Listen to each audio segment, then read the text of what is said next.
His hand grabbed hers like a drowning man reaching for a lifeline. 81 years old. 109 pounds.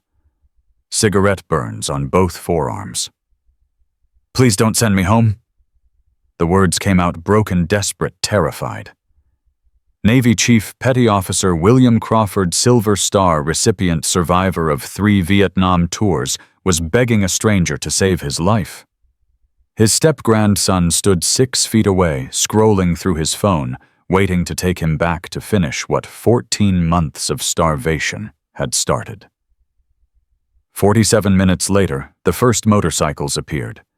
Then 10, then 50, then 300 Hells Angels surrounded the hospital parking lot. This is William's story.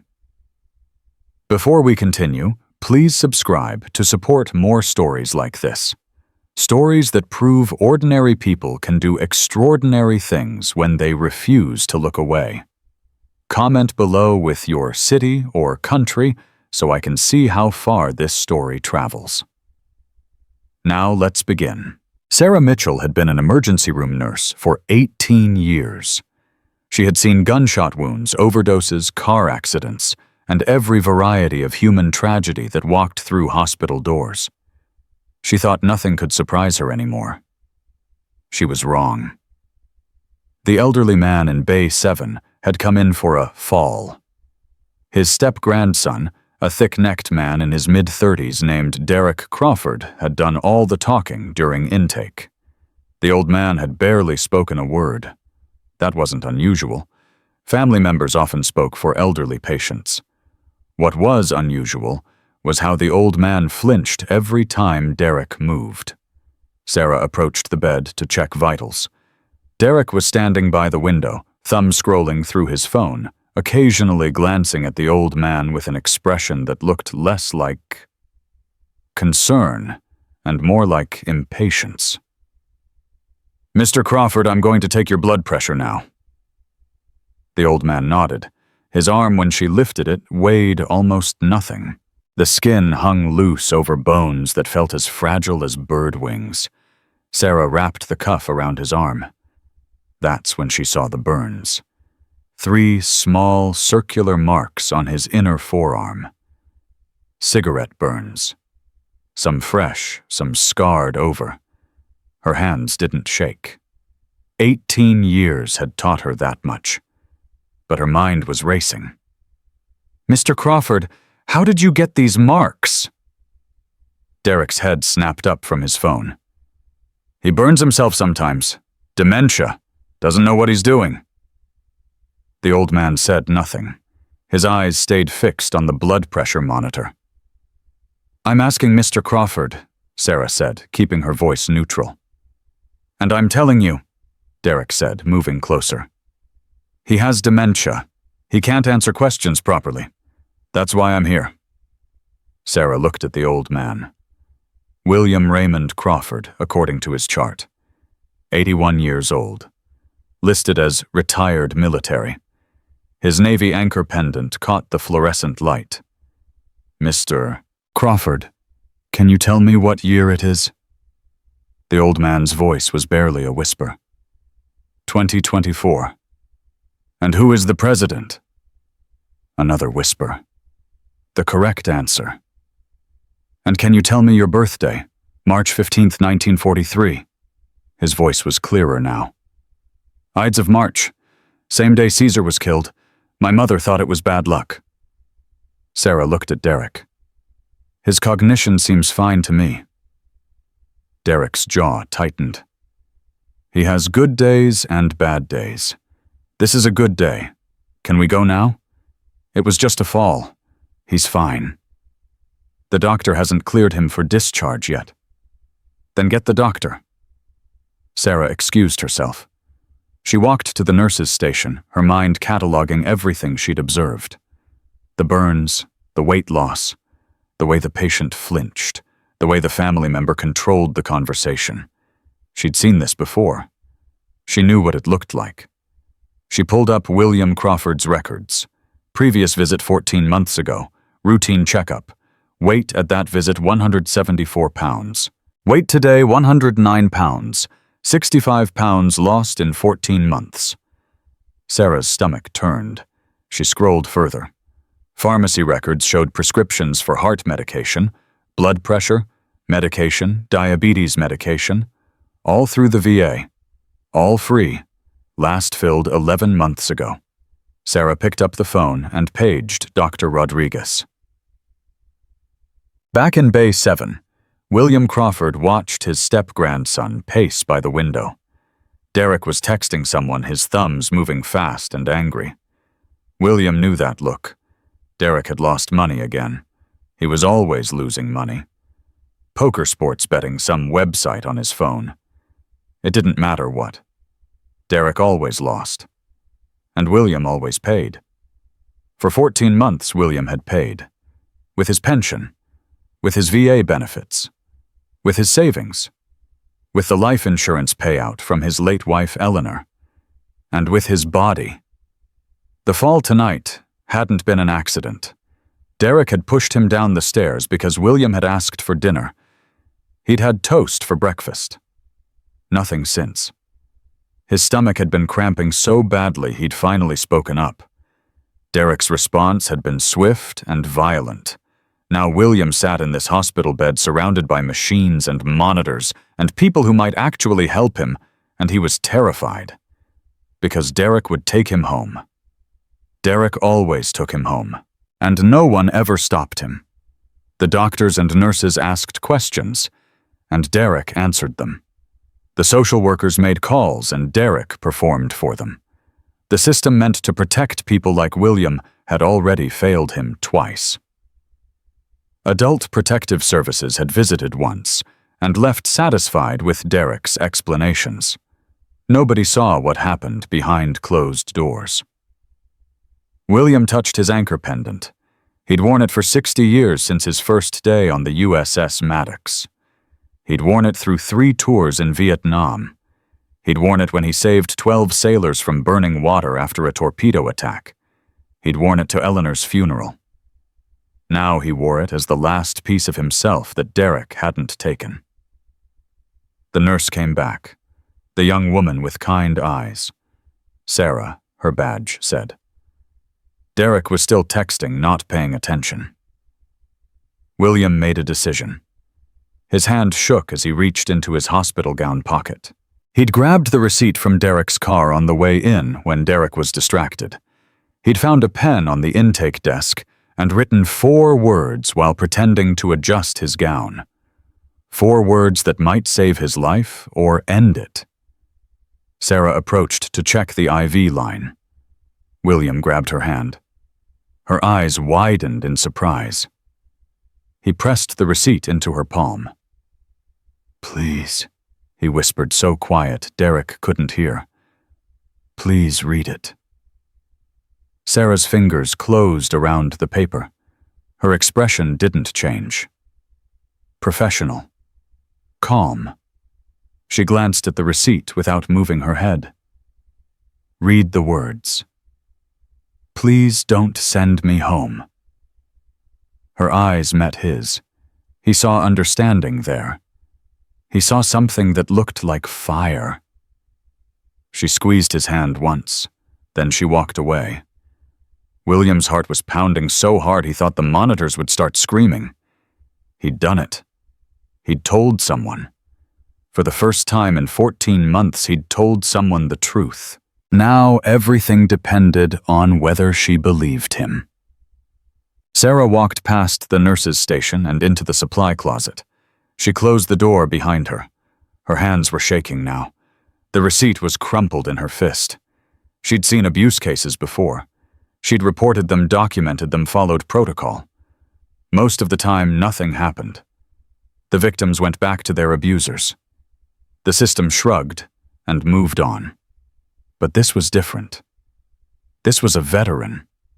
A decorated veteran, if that anchor pendant meant anything. A man who had served his country and was now being starved and burned by his own family. Sarah pulled out her phone. She had resources that most nurses didn't have. Connections that most nurses didn't have. Her ex-husband, for instance. Marcus Mitchell, road captain of the Iron Wolves MC. Their marriage had lasted 4 years, ended amicably, and left them with a friendship stronger than their romance had ever been. Marcus still called her every Sunday. She still called him when she needed help, and sometimes she called him when someone else needed help. She dialed his number. It was 11:47 p.m. on a Friday night. He answered on the second ring. "Becca, what's wrong?" She'd never called him this late without something being wrong. "Marcus, I need you at St. Michael's ER now." "Are you hurt?" Immediate concern. Protective instinct. That had always been Marcus. Protection was his love language. "I'm fine, but I've got a situation. An 81-year-old Navy veteran, Chief Petty Officer, 3 tours in Vietnam, Silver Star for saving 12 sailors during a torpedo attack." She heard Marcus's intake of breath. "What's happening to him?" "His step-grandson has been starving him for 14 months. He weighed 174 pounds last year. He weighs 109 now. He has cigarette burns on his arms. His medications haven't been filled in 11 months.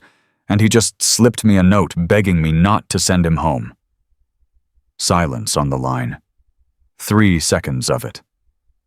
"A Navy veteran." Marcus's voice had changed. Harder now. Colder. "Silver Star recipient," Sarah repeated.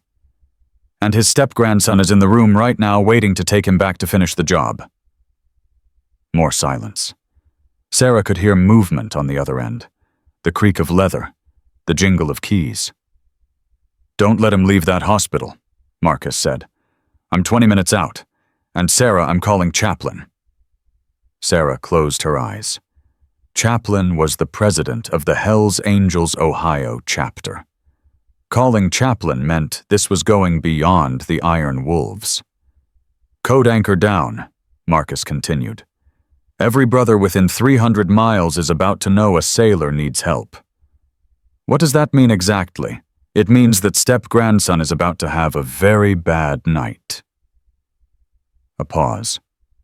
"Legal. Everything legal. But very, very bad." The line went dead. Sarah took a deep breath. Then she walked back out to do her job.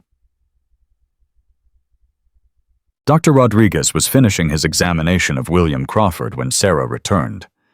Derek was hovering, checking his watch, clearly impatient. "What's the verdict, Doc?" Derek asked. "Just a bump, right? We can go." Dr. Rodriguez looked at his chart, then at his patient, then at Derek. "I'd like to admit Mr. Crawford overnight for observation." "What? Why, he fell. He's fine. His blood pressure is extremely low. He's severely underweight. And I'm concerned about some of the bruising patterns I'm seeing." Derek's expression flickered. Just for a second. But Sarah caught it. Fear. Real fear. "He bruises easy," Derek said. "Old people do. Look, he doesn't like hospitals. Right, Grandpa? Tell them you want to go home." William Crawford looked at Derek, then at Dr. Rodriguez, then at Sarah. And he did something he hadn't done in 14 months. He said no. "I want to stay." 3 words, barely a whisper, but the room went silent. Derek's face reddened. "What no? You don't know what you're saying." "I want to stay," William repeated. Louder this time. "He has dementia," Derek said, turning to the doctor. "I'm his legal caregiver. I make medical decisions for him." "Actually," Dr. Rodriguez said, checking the chart, "I don't see any power of attorney or guardianship documents on file." "I have them at home." "Then you'll need to bring them in. Until then, Mr. Crawford has the right to make his own medical decisions, and he's saying he wants to stay." Derek's hands curled into fists. For a moment, Sarah thought he might do something violent right there in the ER. Then his phone buzzed. He looked at it, and something changed in his expression. More anger, but also distraction. "Fine," he spat. "One night. I'll be back in the morning with the paperwork." He didn't say goodbye to William. He didn't even look at him. He just walked out. Sarah waited until she heard his footsteps fade down the hallway. Then she pulled the curtain closed around William's bed. "Mr. Crawford, I need you to tell me everything." For the first time in 14 months, William Crawford told his story. It came out in fragments at first. Broken sentences, long pauses, the vocabulary of a man who had forgotten how to ask for help. But Sarah was patient, and William was ready. "It started after Eleanor died," he said. "My wife, cancer took her fast. 3 months from diagnosis to funeral. Derek showed up a week after the service, said he wanted to help me through it. Derek is your step-grandson, Eleanor's daughter's son.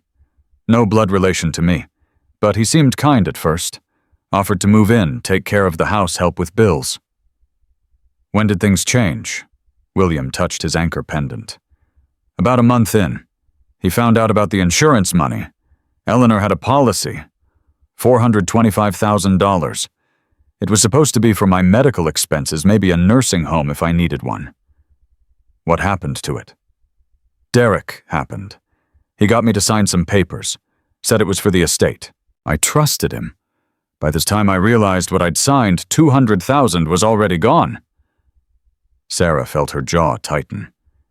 "He stole your inheritance." "Gambling. He owes money to some very bad people.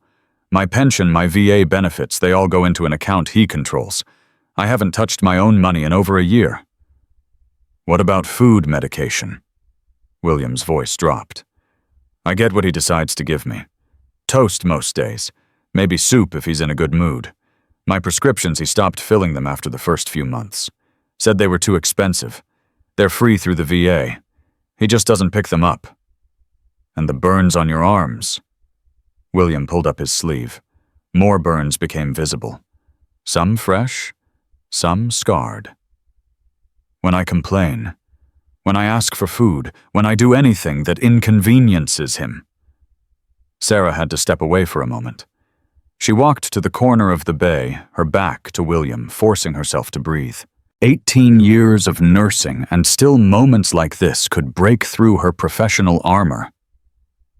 "Mr. Crawford, why didn't you tell anyone? Why didn't you call for help?" "I tried." William's voice cracked. "Once, about 6 months ago, I called my daughter in San Diego, my real daughter, Karen, from my first marriage. Derek caught me, took my phone. That's when he started telling everyone I had dementia. He isolated you. He told my Navy brothers I couldn't have visitors, said it would upset me. They believed him. They held a memorial service for me." Sarah spun around. "A what?" "A memorial. Derek told them I had a massive stroke, that I was brain dead, that I was being kept on machines, but there was no hope. They gathered at the VFW and said goodbye." William's eyes glistened. "He showed me the photos, laughed about it, said no one was coming to save me because everyone who loved me thought I was already dead." Sarah couldn't speak. The cruelty was almost incomprehensible. To convince a man's friends, his brothers, that he was dead while he was still alive, still aware, still suffering. It was erasure. Systematic, deliberate erasure. "I saw men die in Vietnam," William continued. "I held my best friend while the life went out of him. I survived things that should have killed me. But this being invisible, being forgotten, being deleted while I'm still breathing. This is worse." Sarah moved back to his bedside. She took his hand in hers. "Mr. Crawford, I need you to listen to me very carefully. I made a phone call. Help is coming. A lot of help." "What kind of help?" Before Sarah could answer, they both heard it. Motorcycles. Distant at first, then closer, then a lot closer. William's brow furrowed. What is that? Sarah walked to the window. Even from inside the ER, she could see the headlights flooding the parking lot. One motorcycle, then 10, then more than she could count. That, she said, is the sound of people who don't abandon veterans. The first to enter the ER was Marcus Mitchell. He was a big man, 6 foot 3 arms, covered in tattoos, wearing a leather vest with Iron Wolves MC patches. He looked exactly like what he was, a biker with a hard life and harder edges. He also looked furious. Behind him came 3 more men, different patches on their vests. Hell's Angels. Sarah met them at the nurse's station. Marcus. Where is he? Bay 7. But you can't all just come in here. Watch us. Marcus was already moving. Then he stopped, turned back to her. The step-grandson. Left about 15 minutes ago. Said he'd be back in the morning. Good. That gives us time. He looked at the men behind him. Chaplain, this is Sarah. She's the one who called. Chaplain stepped forward. He was older than the others, mid-50s, with a gray beard and calm eyes that seemed to take in everything. When he spoke, his voice was surprisingly gentle. Ma'am, thank you for not looking away. I haven't done anything yet. You answered a cry for help. That's everything. Chaplain looked toward Bay 7. Can we see him? Sarah hesitated. Hospital policy. Visiting hours. HIPAA regulations. A dozen rules that said she should refuse. But rules hadn't protected William Crawford. The system hadn't protected William Crawford. 14 months of suffering while the world looked away. Follow me. William Crawford looked up when the curtain opened. What he saw made his eyes widen in disbelief.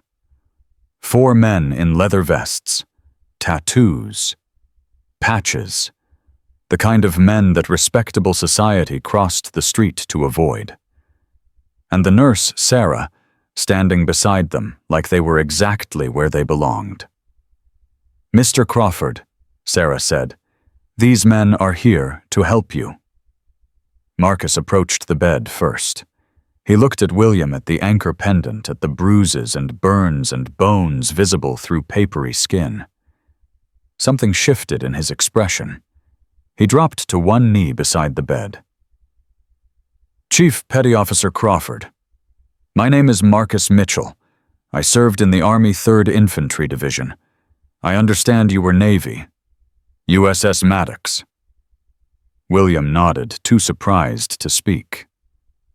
My father was Navy, Marcus continued. Served in Korea. He taught me that sailors take care of their own.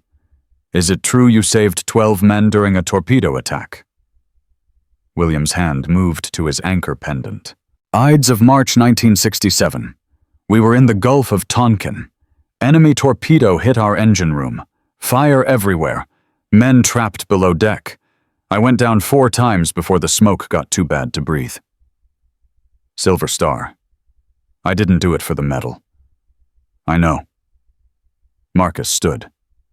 Chief, I'm going to ask you a direct question, and I need a direct answer. Has your step-grandson been abusing you?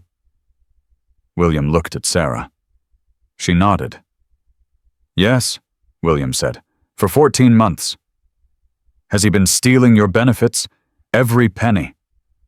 Has he been starving you, withholding medication, and isolating you from everyone who might help? William's voice broke. I thought I was going to die in that house. I thought nobody would ever know what happened to me. Marcus looked at Chaplain. Some silent communication passed between them. Chief Crawford, Chaplain said, stepping forward. I'm Victor Reyes. I served with the Rangers 75th Regiment. 22 years.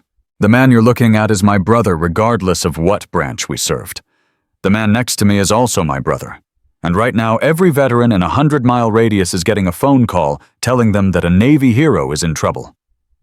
I don't understand. You will. Chaplain pulled out his phone. Within the hour, there will be 300 brothers in this parking lot. We're not going to let you go back to that house. We're not going to let your step-grandson take another dime from you. And we're not going to let anyone forget that you exist." William stared at him. "But why you don't know me?" Chaplin smiled. "Chief, you wore the uniform. You served your country. You saved 12 lives. That makes you family." He held out his hand. "Welcome back from the dead." William took his hand. Tears were streaming down his face now, and he didn't care. "I didn't think anyone was coming," he whispered. "Brother," Chaplin said, "we were always coming. You just didn't know how to call us yet." The next hour changed everything. Motorcycles kept arriving. Iron Wolves, Hell's Angels from 3 different Ohio chapters, Patriot Guard riders, Combat Veterans Motorcycle Association, men and women in leather vests with patches representing every branch of service, every war since Vietnam. They didn't enter the hospital. They didn't need to. They filled the parking lot. They set up a perimeter. They brought coffee and sandwiches from a 24-hour diner. They waited. Inside, things were moving fast. A VA social worker named Patricia Chen arrived within 30 minutes. She was former Navy herself, a corpsman who'd served in Iraq, now working as a physician's assistant and volunteer advocate. "Chief Crawford, I need to document everything," she said, her voice professional but kind. "Every burn, every bruise, every pound you've lost. This is going to become evidence." Evidence for what? For the criminal prosecution of Derek Crawford. William shook his head. "It won't work. I tried before. Adult Protective Services came. Derek talked his way out of it." "That was before," Patricia said. "Before you had 300 witnesses in the parking lot. Before your story was being documented by medical professionals. Before the Hells Angels legal coordinator started pulling public records." Legal coordinator. From the doorway, a woman's voice. "That would be me?" Another biker, this one female, with a patch that read "Wire." She was carrying a laptop. "Derek Crawford, 34 years old. Previous address in Arizona. Previous address in Nevada. I ran some searches." She looked at her screen. "Chief Crawford, your step-grandson has a history." "What kind of history?" "Elder abuse investigation in Arizona. Closed when the victim died before prosecution. Financial exploitation complaint in Nevada settled out of court when the victim's family didn't want a public trial. He's done this before. You're not his first target." William felt sick. He killed someone. The coroner ruled natural causes, but the pattern is clear. He moves in with elderly veterans, gains their trust, drains their finances, and waits. Waits for what? Wire met his eyes. For them to die. The room went silent. Chaplin spoke first. "Chief, this isn't just about saving you. This is about stopping him from doing it again." William's hands were shaking. All those months of suffering, all that pain, and he'd thought he was alone. He'd thought he was the only one Derek had hurt. He wasn't. "What do you need me to do?" Chaplin put a hand on his shoulder. "Right now, rest. Eat something. Let the doctors take care of you. We'll handle the rest." "What about Derek?" "He said he's coming back in the morning." Marcus smiled. It wasn't a nice smile. "Let him come." At 2:30 a.m., something unexpected happened. A man walked into the ER. Not a biker. An older black man in his 60s wearing a VFW cap and a jacket covered in military patches. He walked straight to the nurse's station. "I'm looking for William Crawford." Sarah looked up. "And you are James Washington, Petty Officer 2nd Class, retired. I served with Bill Crawford on the Maddox." His voice cracked. "I was told he was dead. I gave a speech at his memorial. I scattered flowers on Lake Erie for him. Sarah felt her throat tighten. He's in Bay 7. He's very much alive. James Washington's knees buckled. He grabbed the counter to steady himself. I need to see him.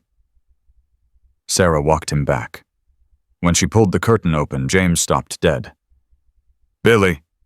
William Crawford looked up. For a moment he didn't recognize the man standing before him. 60 years had passed since they'd served together. They'd both been young then, strong, full of life.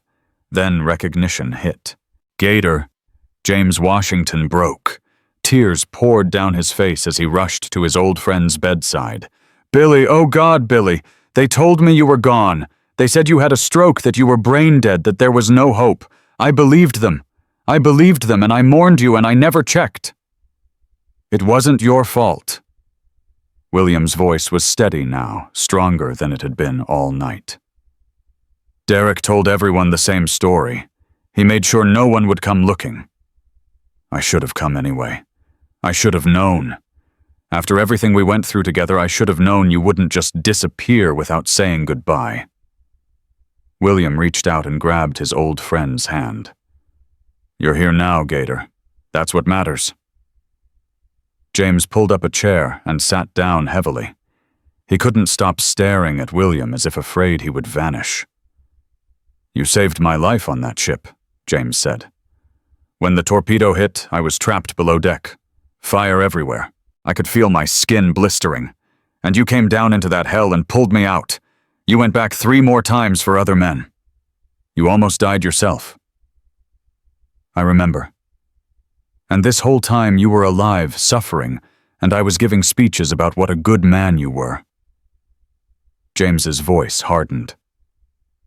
Billy, I'm going to make this right. Whatever it takes.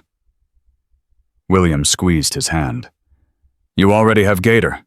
Just by being here, I thought everyone had forgotten me. Never. James wiped his eyes. Not for 1 second. By 4:00 a.m., the parking lot was full. 300 motorcycles. Over 350 bikers. Coffee and food from 5 different restaurants that had opened early when they heard why the bikers were gathering. Local news trucks had arrived, but the bikers weren't talking to press. Not yet. They were waiting. Inside, William Crawford had eaten his first full meal in months. Chicken soup, crackers, Jell-O juice. Patricia Chen monitored him carefully, worried about refeeding syndrome after such prolonged starvation. Slowly, she said, your body isn't used to food. We need to be careful. It's the best thing I've ever tasted, William said, and he wasn't exaggerating. Sarah sat with him, taking notes, documenting everything for the case that was building. Wire had already compiled a file, bank records, pharmacy logs, Derek's gambling debts, the Arizona and Nevada cases. The case was solid, but that didn't mean it was over.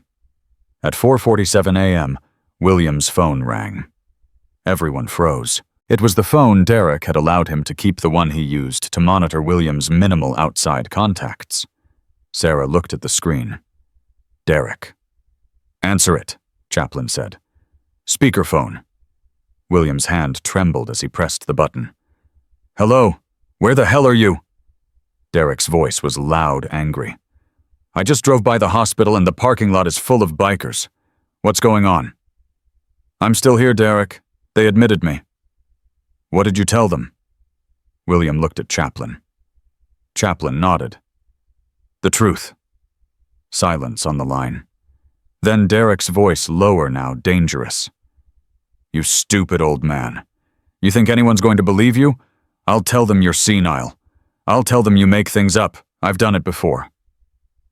They believe me, Derek. They know everything. Know what? There's nothing to know. They know about Arizona. They know about Nevada. They know about the money you stole, the medications you stopped filling everything. More silence. When Derek spoke again, his voice was different. Scared. Who told them that? It doesn't matter who told them. They know. And they're not going to let you take me back. Those bikers. You think a bunch of criminals are going to stop me? I'm your legal caregiver. Chaplin leaned toward the phone. Mr. Crawford, this is Victor Reyes. I'm president of the Hells Angels Ohio chapter. I have 2 attorneys and a former federal prosecutor standing in this hospital right now. I have documentation of every crime you've committed against this veteran. And I have 300 brothers outside who have made it their personal mission to make sure William Crawford never spends another night under your roof. Silence. You should probably find yourself a lawyer, Chaplin continued. Because by tomorrow morning, every law enforcement agency in Ohio is going to know your name. The line went dead. Chaplin looked at William. He's going to run. William shook his head. He won't run. He's too arrogant. He thinks he can talk his way out of anything. Then we'll be ready for him. William touched his anchor pendant. For the first time in 14 months, he felt something he'd almost forgotten how to feel. Hope. At 6:15 a.m., Derek Crawford made his move. He didn't run. Just as William had predicted, his arrogance wouldn't let him flee. He'd convinced himself he could fix this spin. It'd make the old man look crazy and himself look innocent. He walked into St. Michael's Hospital with a folder under his arm. Fake power of attorney documents he'd prepared months ago. He made it 6 steps inside before he was surrounded. Not by bikers. By police. Detective Maria Santos of the Cleveland PD stepped forward. Derek Crawford. Yes. You're under arrest for elder abuse, theft, assault, and financial exploitation of a vulnerable adult. You have the right to remain silent. This is ridiculous. I'm his caregiver. He has dementia. Detective Santos held up her phone. On the screen was the video call from that morning. Derek's voice clear as day. You stupid old man. You think anyone's going to believe you? We have recordings, we have documents, we have statements from medical professionals, and we have 300 witnesses who would like to personally testify about what they've observed. Derek's face went white. You can't do this. We just did. Detective Santos nodded to her officers. Get him out of here. As Derek was led away in handcuffs, he passed the ER bay where William Crawford was watching from his bed. Their eyes met. Derek's expression twisted with hatred. This isn't over. William's voice was quiet, but steady. Yes, it is. They wheeled William Crawford outside at 7:00 a.m. The January morning was freezing, but William didn't feel the cold. He was wrapped in blankets, bundled into a wheelchair, and pushed by Gator toward the hospital entrance. When the doors opened, he saw them. 300 bikers standing in formation. Every one of them facing the hospital. Every one of them at attention. Marcus Mitchell stepped forward. Chief Petty Officer William Raymond Crawford, 26 years of service, 3 tours in Vietnam, Silver Star recipient for saving 12 lives under enemy fire. His voice carried across the parking lot. The Hells Angels, the Iron Wolves, and every veteran standing here today want you to know you are not forgotten. You were never forgotten, and you will never be invisible again. A woman's voice cut through the cold air. Dad. William's head turned. A woman was pushing through the crowd. Late 50s tears streaming down her face, bundled in a coat and carrying a single suitcase. Karen, Daddy, oh my God, Daddy. She fell to her knees beside his wheelchair, throwing her arms around him, sobbing. They called me last night. They told me everything. I got on the first flight. I'm so sorry, Daddy. I believed him. Derek called and said you had dementia, and I believed him because it was easier than checking. William held his daughter as tightly as his weakened arms would allow. "You're here now, sweetheart. That's all that matters." Karen pulled back, looking at him. Really looking at him. "You're so thin." "I'll get better. You'll come live with me. In San Diego. I have room. You should have been with me all along." William shook his head. "We'll talk about that later. Right now, I just want to look at you." Around them, 300 bikers stood in respectful silence. Later that morning, Chaplin approached William's bedside. "Chief, I need you to know something. What happened to you? It doesn't end with your rescue." "What do you mean?" "Wire found Derek's patterns. He targeted elderly veterans specifically. The benefits, the isolation, the lack of family oversight. It's a playbook, and he's not the only one running it." William's hand found his anchor pendant. "How many?" "We don't know yet, but we're going to find out. The Hells Angels have chapters in every state. We're partnering with VA social services, with adult protective services, with anyone who will listen. We're building a network to identify veterans at risk before they end up where you were." "A network," Chaplin smiled. "We're calling it Anchor Watch, because sailors look out for their anchors, and every veteran deserves someone watching out for them." William looked at his pendant. The anchor that had kept him grounded through 2 decades of service, through war, through loss, through the worst 14 months of his life. "What do you need from me?" "Your story. When you're ready. Your voice. Your testimony. You survived this. Others might not, but if we can reach them in time, if we can teach people what signs to look for, if we can give victims a way to reach us, I'll do it." William didn't hesitate. "Whatever you need." Chaplin put his hand on William's shoulder. "Welcome to the Brotherhood, Chief. You've got a lot of brothers now." William looked through the window at the parking lot full of motorcycles, at his daughter, holding his hand, at Gator, standing guard by the door, at Sarah, the nurse, who had started everything with one phone call. 14 months of hell. And then one note on a grocery receipt. "Please don't send me home." 4 words that changed everything. The morning sun cut through the January cold, but William Crawford barely noticed the temperature. His daughter's arms were still wrapped around him, and for the first time in 14 months, he felt warm. Karen pulled back, wiping her eyes with the sleeve of her coat. "How did this happen? How did I not know?" "Derek was careful," William said. "He knew exactly what to say to keep everyone away. He called me every month." Karen's voice cracked.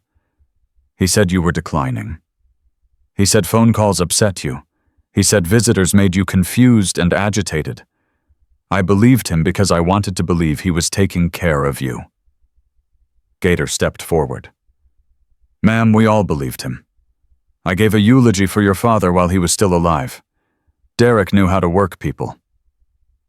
Karen looked at Gator, recognizing the name from her father's stories. "You're James Washington, the one Dad pulled from the fire on the Maddox." "Yes, ma'am, and I should have pulled him out of that house a year ago. I failed him." "You didn't fail anyone," William said firmly. "Derek failed. The system failed.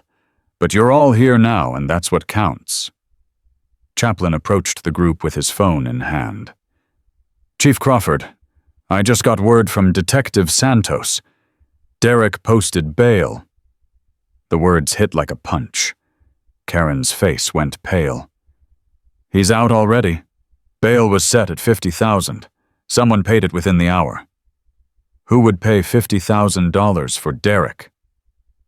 Chaplin's expression darkened. "We're working on that. Wire is tracking the payment now. But Chief, this means Derek is free until trial. You can't go anywhere unprotected."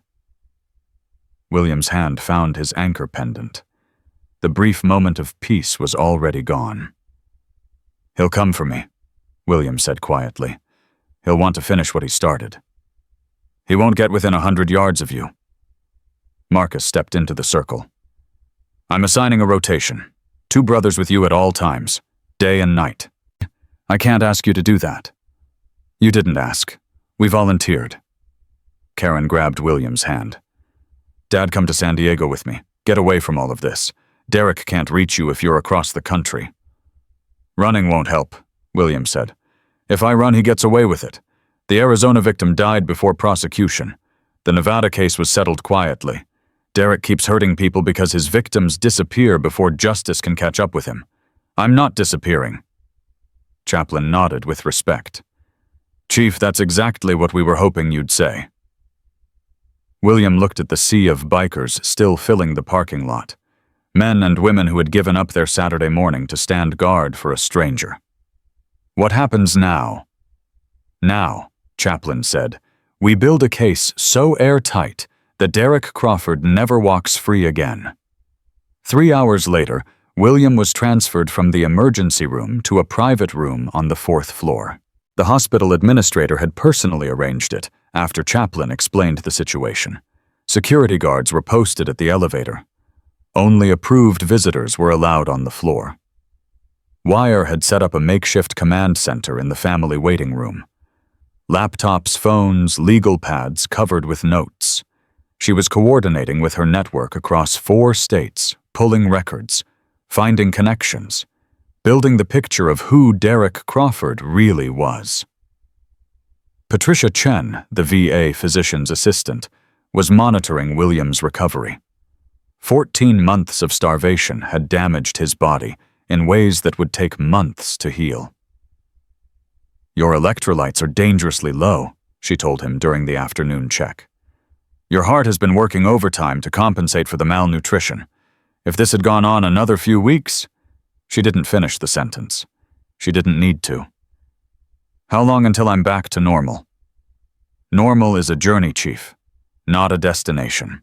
Your body needs time to remember how to process food properly. Your muscles need to rebuild. Your organs need to recover from the stress." "But I will recover." Patricia smiled. "You survived 3 tours in Vietnam and a torpedo attack. You survived Derek Crawford. Yes, you'll recover, but you need to be patient with yourself." William hated being patient. 26 years in the Navy had taught him to act, to move, to solve problems. Lying in a hospital bed while others did the work felt wrong. But when Karen brought him lunch, real food, a sandwich and soup and pudding, he understood why patience was necessary. His hands shook trying to hold the spoon. His stomach cramped after just a few bites.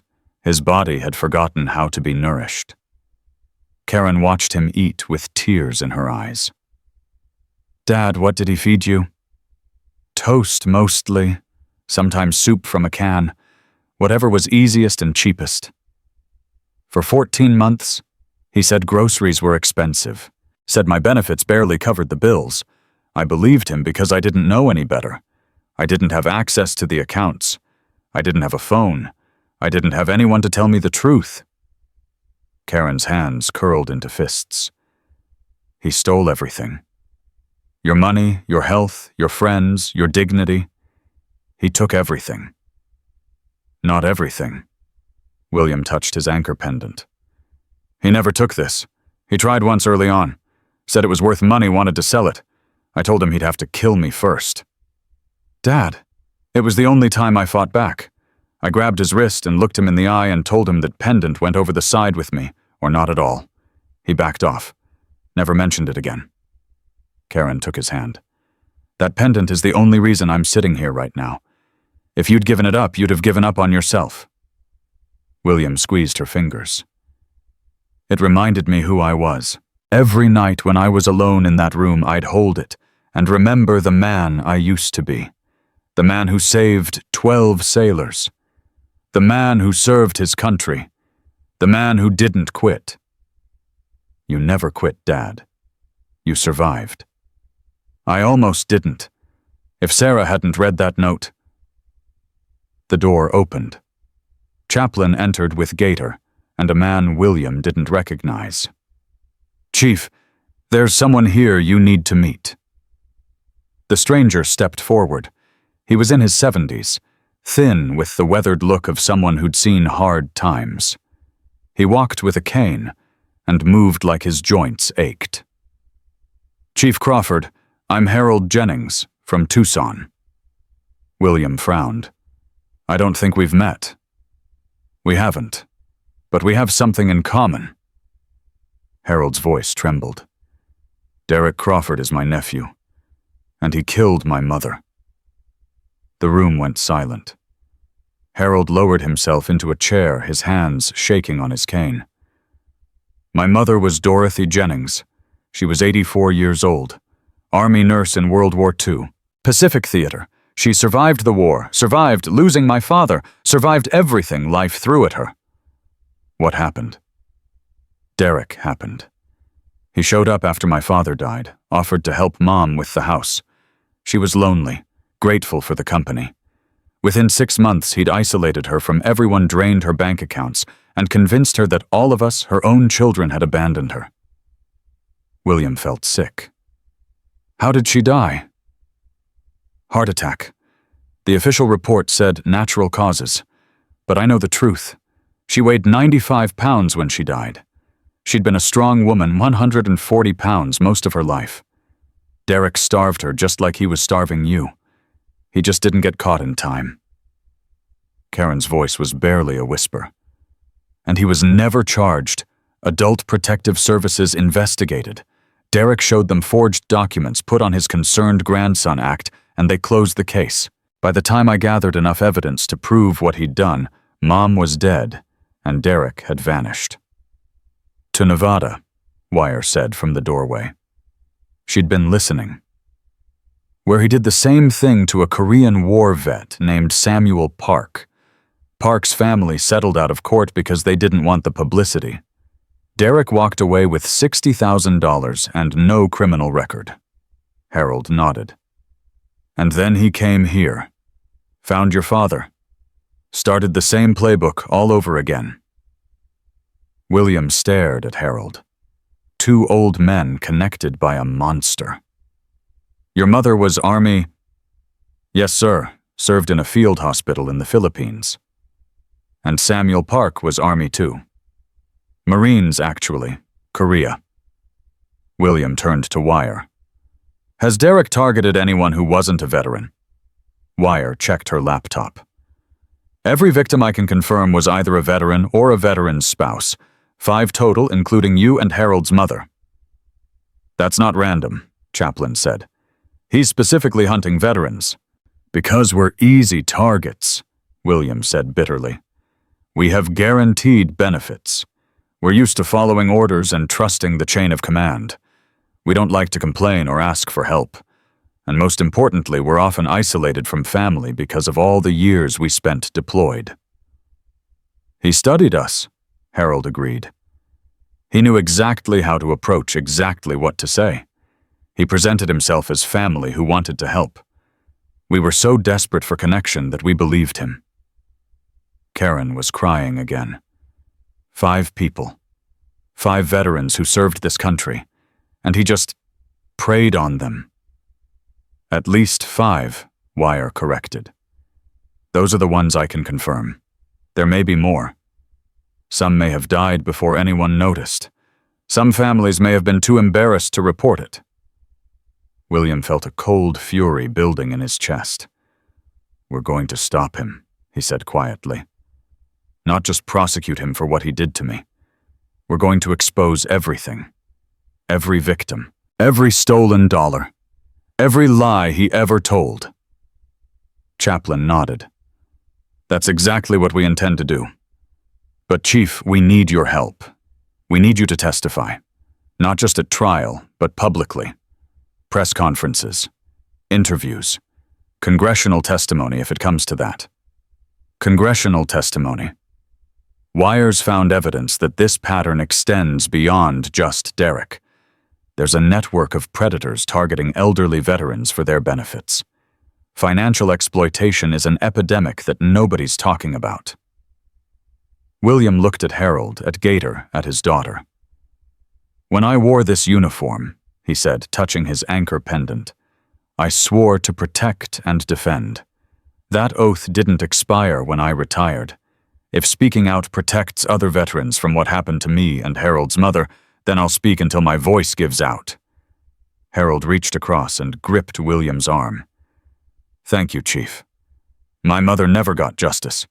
Maybe you can get it for both of us." The next 24 hours brought a flood of revelations. Wire's investigation uncovered that Derek had been living off gambling debts borrowed against William's expected inheritance. He owed nearly $90,000 to various creditors, including some with connections to organized crime. "That explains the bail money," Chaplin said. "His creditors want him free, so he can access the inheritance. If he goes to prison, they lose everything." "But there is no inheritance," Karen said. "Dad's still alive." "They don't know that, or they didn't until yesterday. Derek's been telling his creditors that his grandfather is on his deathbed, that the inheritance is coming any day. He's been stringing them along for months." Detective Santos arrived that evening with an update on the case. "The DA is considering additional charges," she said. "Based on the evidence Wire compiled, we may be able to tie Derek to the Arizona death. If we can prove a pattern of behavior, we can argue that Dorothy Jennings' death wasn't natural causes, but the result of deliberate neglect."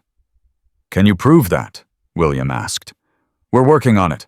Harold Jennings is cooperating fully. We've subpoenaed Derek's financial records from that period. If we can show he was draining Dorothy's accounts while denying her food and medication, the pattern becomes undeniable." "What about Nevada?" "The Park family signed a non-disclosure agreement as part of their settlement. But Samuel Park's son has agreed to speak with us privately. He's willing to testify if it helps put Derek away." William felt something he hadn't felt in 14 months: satisfaction. Derek had spent years hurting people in the shadows. Now the light was finally reaching into those dark corners. But the satisfaction faded when Detective Santos delivered her next piece of news. "Chief Crawford, Derek has filed a countersuit." "A what?" "He's claiming that you suffer from dementia and that your accusations are the result of confusion. He's also claiming that the bikers who came to the hospital engaged in witness intimidation and that any evidence gathered that night should be thrown out." Karen exploded. "That's insane. My father doesn't have dementia." "We know that. The hospital's cognitive tests confirm it. But Derek's lawyer is good, and he's going to try everything to get this case dismissed or the charges reduced." "Who's his lawyer?" Chaplin asked.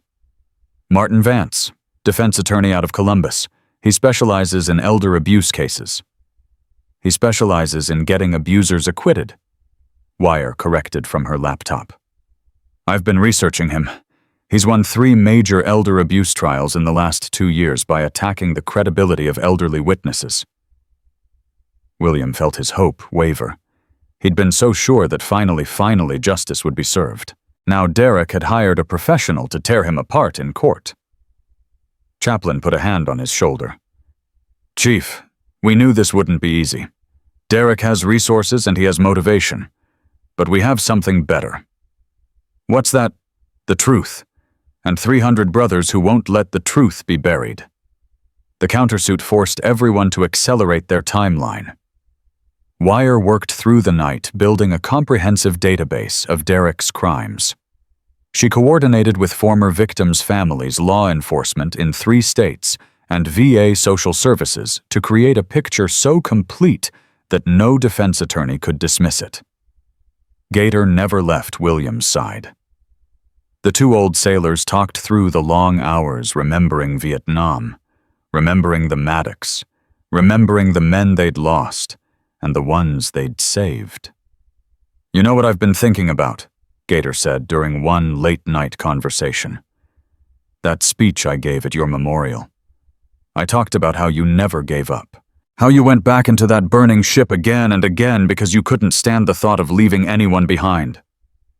I remember you telling me about it. Derek showed me photos." "That monster," Gator's voice hardened. He sat there and showed you photos of people mourning you. He thought it was funny, proof that his plan was working. What did you do? William was quiet for a moment. I cried. I hadn't cried since Eleanor's funeral, but that night I cried. Not because people thought I was dead, because they cared enough to gather and remember me. Even if it was all a lie, the love was real. Gator's eyes glistened. It was real, Billy. Every word I said was real. I just wish I'd said it to your face instead of to a room full of mourners. You're saying it now. That's what matters. On the third morning, Karen arrived with news that changed everything. I found something, she said, holding up a stack of papers. Derek wasn't just stealing from Dad. He was planning something bigger. Everyone gathered around as Karen spread the documents on William's hospital bed. These are printouts from Derek's computer. One of his creditors got nervous after the arrest and decided to cooperate with police. He handed over everything Derek had shared with him over the past few months. She pointed to a document near the top of the stack. This is a life insurance policy, taken out on Dad 8 months ago. $250,000. Derek is listed as the sole beneficiary. William felt his blood run cold. I never signed any life insurance policy. I know.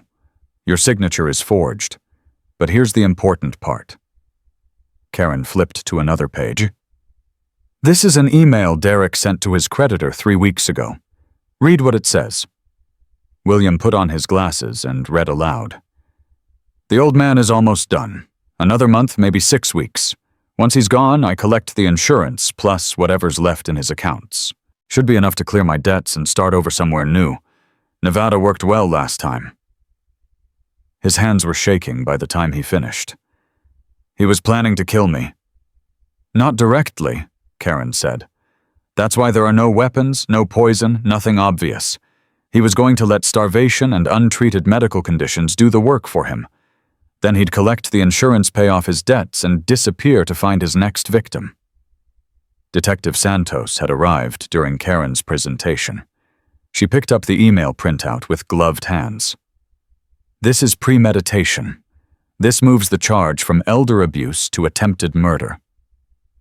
Can you prove the signature on the insurance policy is forged? We'll get a handwriting expert. But with this email, with the pattern of behavior across multiple victims, with the medical evidence of systematic starvation, the case is overwhelming. William looked at the documents that could have been his death warrant. 8 months ago, Derek had taken out a policy worth $250,000 on a man he intended to let die.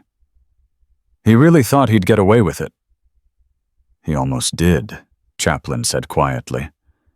If you hadn't slipped that note to Sarah, if she hadn't called Marcus, if we hadn't mobilized when we did, you'd be dead within weeks. And Derek would be in Nevada by now, counting his money and looking for his next victim.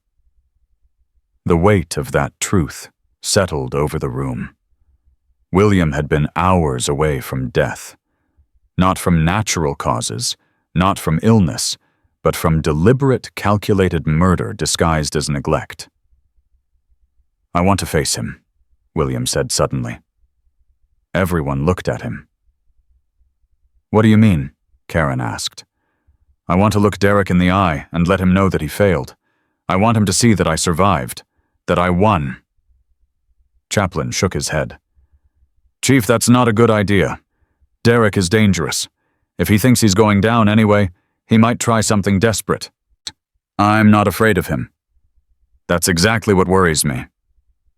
But William's eyes had the look that Gator recognized from Vietnam. The look of a man who had made up his mind. I spent 14 months being afraid. Every day, every night, afraid of what he'd do next. Afraid to speak up. Afraid to fight back. I'm done being afraid. I want him to see the man he tried to erase. The man who refused to disappear. Gator stepped forward. If Chief Crawford wants to face that monster, we don't stop him. We go with him. This isn't a biker matter, Detective Santos said. This is a legal proceeding. Then make it legal, William said. When's the next court hearing? Santos hesitated. There's a bail review in 3 days. The DA is requesting that Derek's bail be revoked based on the new evidence. I'll be there. Chief, you're still recovering. You can barely walk. Then get me a wheelchair. I'll roll into that courtroom and look him in the eye from the front row. No one tried to argue. They all knew that look. The look of a man who had survived things that should have killed him. The look of a man who was done waiting for others to fight his battles. The next 3 days became preparation for battle. Patricia Chen worked to stabilize William's condition enough for him to attend court. She adjusted his medications, supervised his meals, monitored his heart. Wire compiled a comprehensive brief for the prosecution, including evidence from 5 victims across 3 states. The pattern was undeniable. Derek Crawford systematically targeted elderly veterans, isolated them from family, and support systems drained their finances and accelerated their deaths through neglect. Marcus arranged for security. 15 bikers would attend the hearing dressed in civilian clothes to avoid any accusations of intimidation. They would sit in the gallery, silent witnesses to justice. Harold Jennings flew in from Arizona to attend. Samuel Park's son drove from Nevada. For the first time, Derek's victims were coming together. The night before the hearing, William couldn't sleep. Karen found him at 3 a.m., sitting up in bed holding his anchor pendant. "Dad, are you okay?" "Just thinking." She sat down beside him. "About what?" "About Eleanor. About what she'd think of all this." "Mom would be furious. She'd want Derek to burn. She'd also be proud that I finally fought back." Karen took his hand. "Dad, you never stopped fighting. You just didn't have anyone in your corner. Now you do." William looked at his daughter. 54 years old. Gray in her hair, lines around her eyes. She'd flown across the country the moment she learned the truth. She'd abandoned everything to be at his side. "I'm sorry I wasn't there when you were growing up," he said. "All those deployments, all those years at sea. I missed so much. You were serving your country. I was also running away. Being at sea was easier than being a father. I didn't know how to be present." Karen squeezed his hand. "Dad, you don't have to apologize. I understood why you were gone. I was proud of you. But I could have been better. We all could have been better. What matters is what we do now." William nodded slowly. "Tomorrow I face Derek. I look him in the eye, and I tell him that he failed, that I'm still here, that I'm not invisible anymore. We'll be right behind you." "I know." He touched his anchor pendant one more time. "That's why I'm not afraid." The morning of the hearing dawned cold and gray. William was dressed for the first time in days, wearing clothes Karen had bought for him since nothing from his old wardrobe fit anymore. The wheelchair felt strange, but Patricia had been firm. He wasn't strong enough to walk yet. He would be eventually, but not today. Gator pushed him through the hospital corridors. Marcus walked on one side, Chaplin on the other. Karen held his hand. When they reached the lobby, William saw them. 300 bikers lined up on either side of the entrance. Not in leather vests today. In clean shirts and jackets. Looking like regular citizens. But standing at attention as William passed. Every one of them nodded as his wheelchair rolled by. William nodded back, his throat too tight to speak. At the courthouse, more people waited. Veterans in VFW caps, nurses from St. Michael's, neighbors who had seen the news coverage and wanted to show support. Detective Santos met them at the entrance. "Chief Crawford, are you sure about this?" "I've never been more sure of anything in my life." The elevator took them to the 3rd floor. The hallway outside the courtroom was crowded with reporters, supporters, and curious observers. and at the far end, flanked by 2 security guards, stood Derek Crawford. Their eyes met across the crowded hallway. Derek's face twisted with hatred. Pure, undisguised hatred. The mask of the concerned grandson was gone forever. William held his gaze without flinching. 14 months of terror. 14 months of starvation. 14 months of isolation and despair. And now, this moment. Derek looked away first. The courtroom doors opened. William rolled forward to meet his fate. The courtroom was packed, every seat taken, people standing along the walls. The bailiff had stopped admitting observers 10 minutes before the hearing was scheduled to begin. William's wheelchair was positioned in the front row directly behind the prosecution's table. Karen sat on one side, Gator on the other.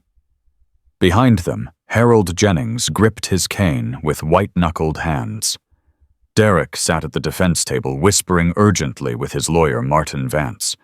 He hadn't looked at William since that moment in the hallway.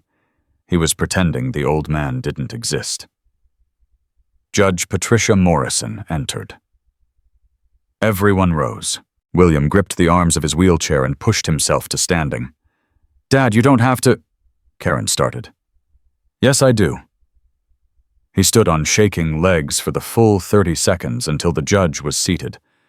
Then he lowered himself back into the wheelchair, exhausted, but satisfied. Derek had noticed. William saw his jaw tighten. Good. This is a bail review hearing in the matter of State versus Derek Crawford, Judge Morrison announced. The prosecution has requested that bail be revoked based on new evidence. Mr. Prosecutor, you may proceed. Assistant District Attorney Michael Chen rose. He was young, maybe 35, but Wire had researched him thoroughly. He'd never lost an elder abuse case. Your Honor, since the defendant's release on bail, the prosecution has obtained evidence that fundamentally changes the nature of these charges. We're no longer dealing with simple elder abuse. We're dealing with attempted murder. A murmur rippled through the courtroom. Derek's lawyer was on his feet immediately. Objection, Your Honor. This is a bail hearing, not a trial. The prosecution is grandstanding. I'll allow the prosecution to present their evidence, Judge Morrison said. Sit down, Mr. Vance. Chen approached the bench with a folder. Your Honor, this is an email sent by the defendant to one of his creditors 3 weeks before his arrest. I'll read the relevant passage. The old man is almost done. Another month, maybe 6 weeks. Once he's gone, I collect the insurance plus whatever's left in his accounts. William watched Derek's face. The mask was cracking. Sweat beaded on his forehead. We've also obtained a life insurance policy taken out by the defendant on the victim 8 months ago. The policy is worth $250,000. The victim's signature on this policy is forged. Allegedly forged, Vance interjected. Our handwriting expert will testify that it's not even a competent forgery. The defendant didn't try to replicate Mr. Crawford's signature. He simply signed his own name in a slightly different style. Another murmur. Judge Morrison silenced it with a look.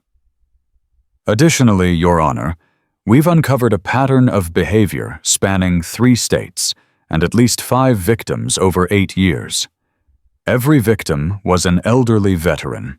Every victim was isolated from family and support systems.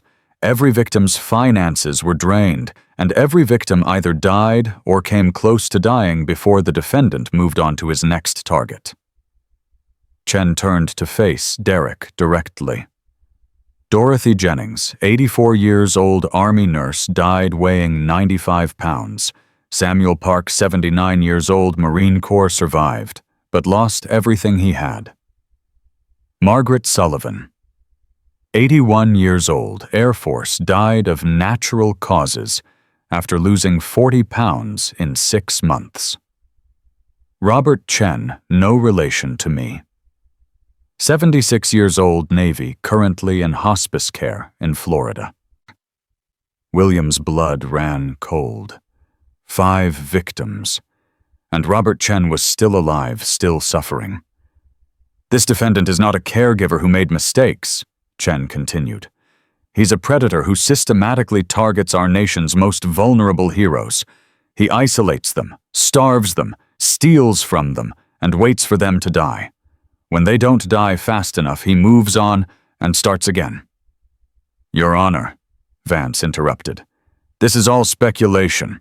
My client has no criminal record. He's never been convicted of anything. Because his victims keep dying before they can testify, Chen shot back. Dorothy Jennings died 2 weeks before the Arizona grand jury was scheduled to hear her case. Margaret Sullivan died 3 days after Adult Protective Services opened an investigation. These aren't coincidences. Judge Morrison held up her hand. Mr.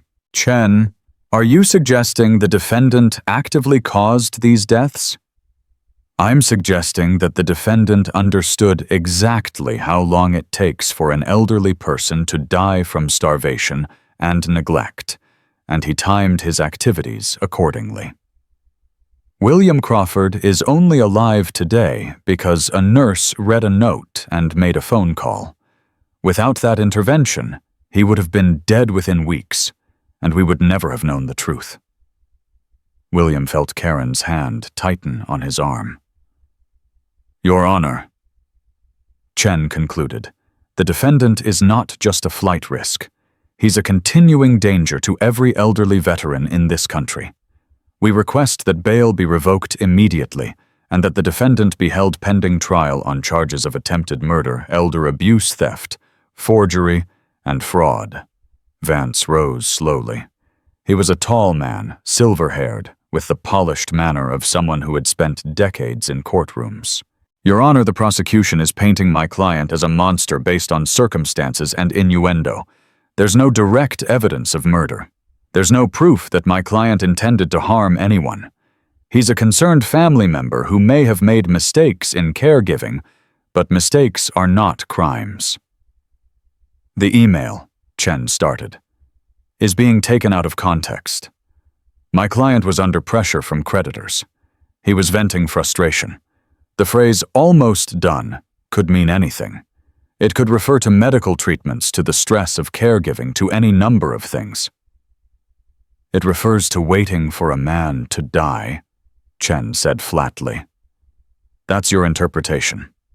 My client will testify that he was referring to his own burnout as a caregiver. Your client starved a man for 14 months.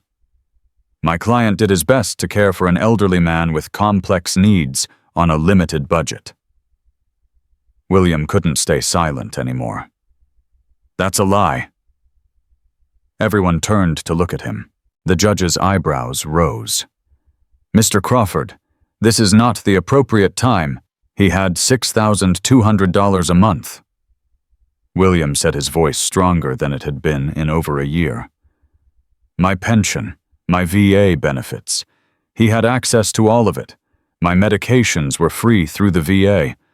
All he had to do was pick them up. He didn't because he wanted me dead. Your Honor, the victim is clearly confused, Vance started. I am not confused. William gripped the arms of his wheelchair. I am not senile. I am not suffering from dementia. I am a retired Navy Chief Petty Officer with 26 years of service and all my faculties intact. And I am telling this court that Derek Crawford deliberately starved me, stole from me, and isolated me from everyone who loved me because he wanted my money and he wanted me dead. The courtroom was silent. Derek's face had gone pale. He was staring at William with something that looked almost like fear. Your Honor, William continued. I apologize for speaking out of turn, but I spent 14 months being silenced. I won't be silenced anymore. Judge Morrison studied him for a long moment. Then she nodded. Mr. Crawford, your passion is understandable, given the circumstances. However, this is a bail hearing, not a trial. You'll have your opportunity to testify when the time comes. Yes, Your Honor. That said, she turned to Vance. Mr. Vance, I've reviewed the evidence submitted by the prosecution. The email alone is deeply troubling.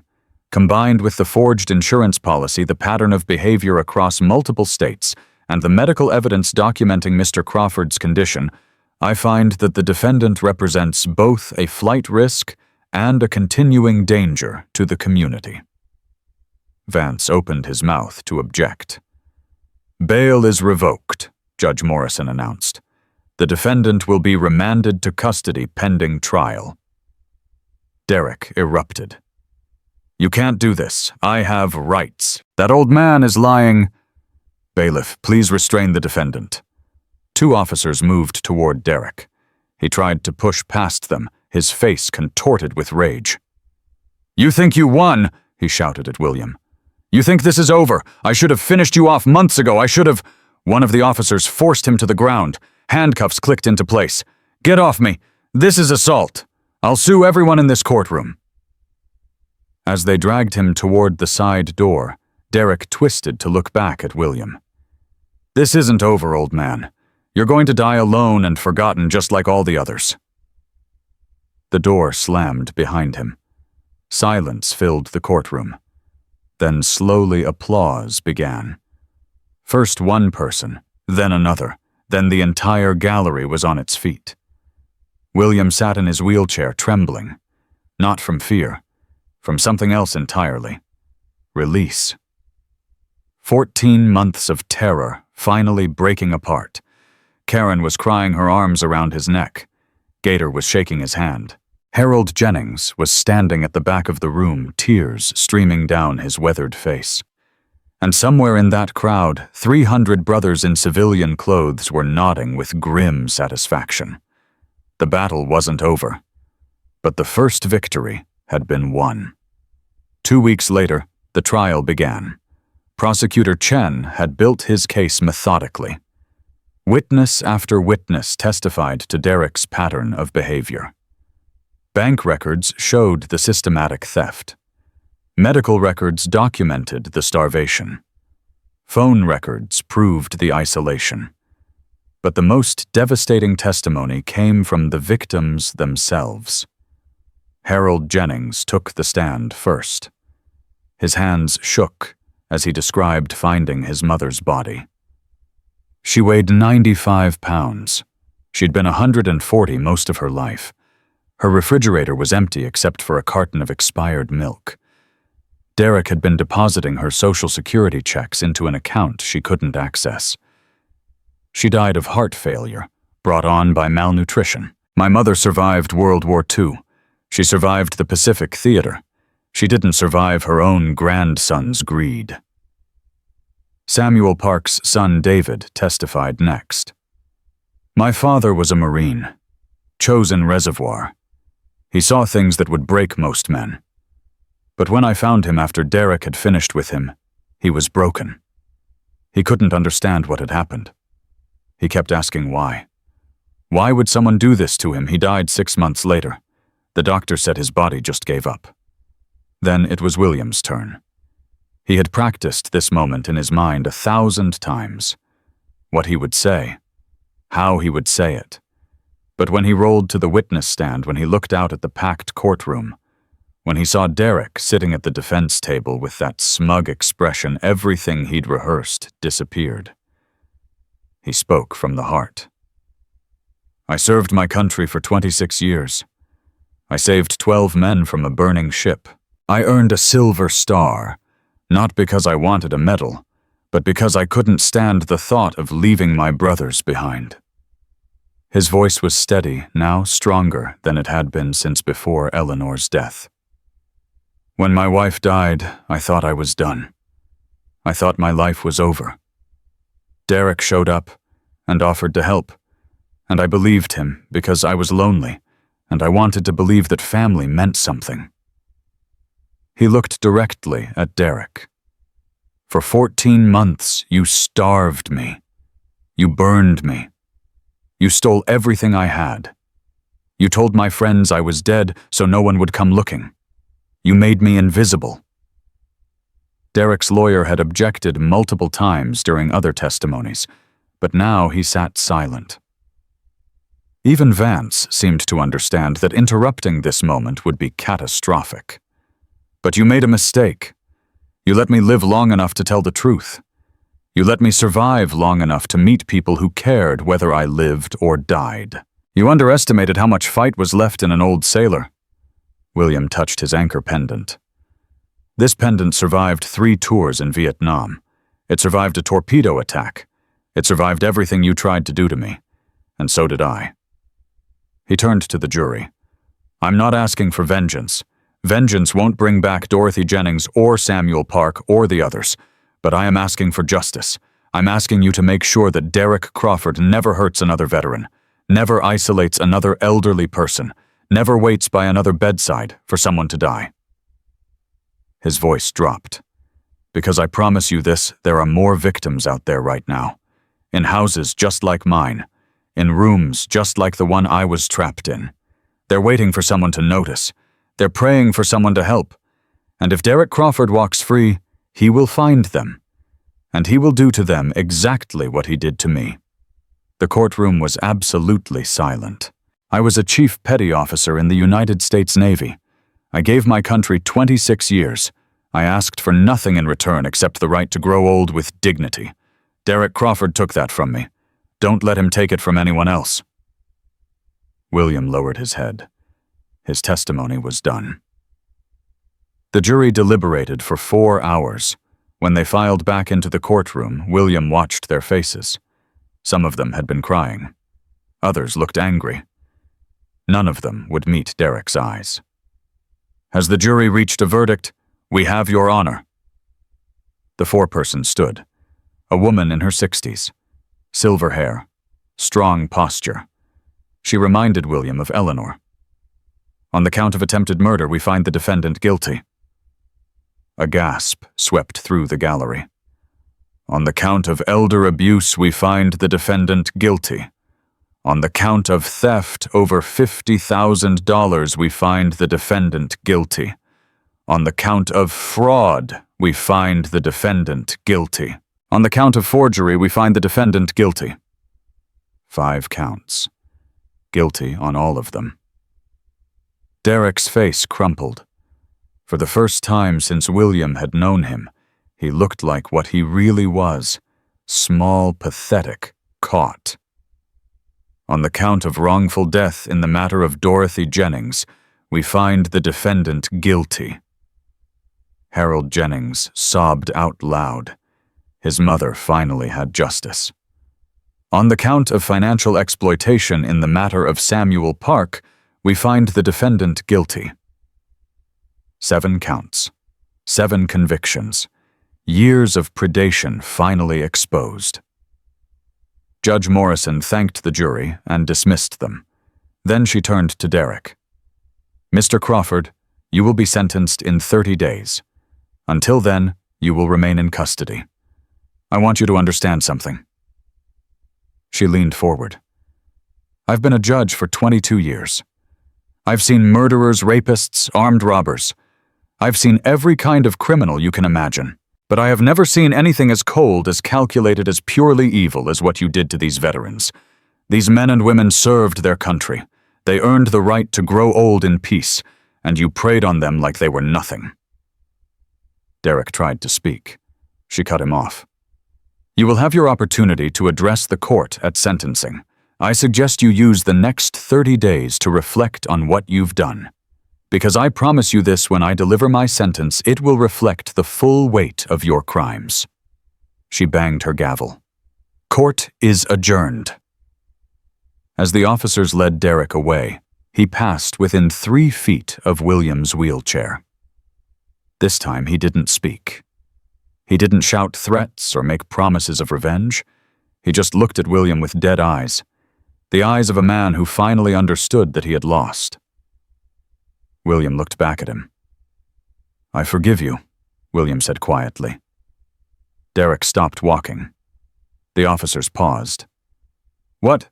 I forgive you, not for your sake, or for mine. I won't let you poison whatever time I have left. But Derek, forgiveness doesn't mean no consequences. It means I won't carry hatred anymore. You still have to carry what you did. Derek stared at him.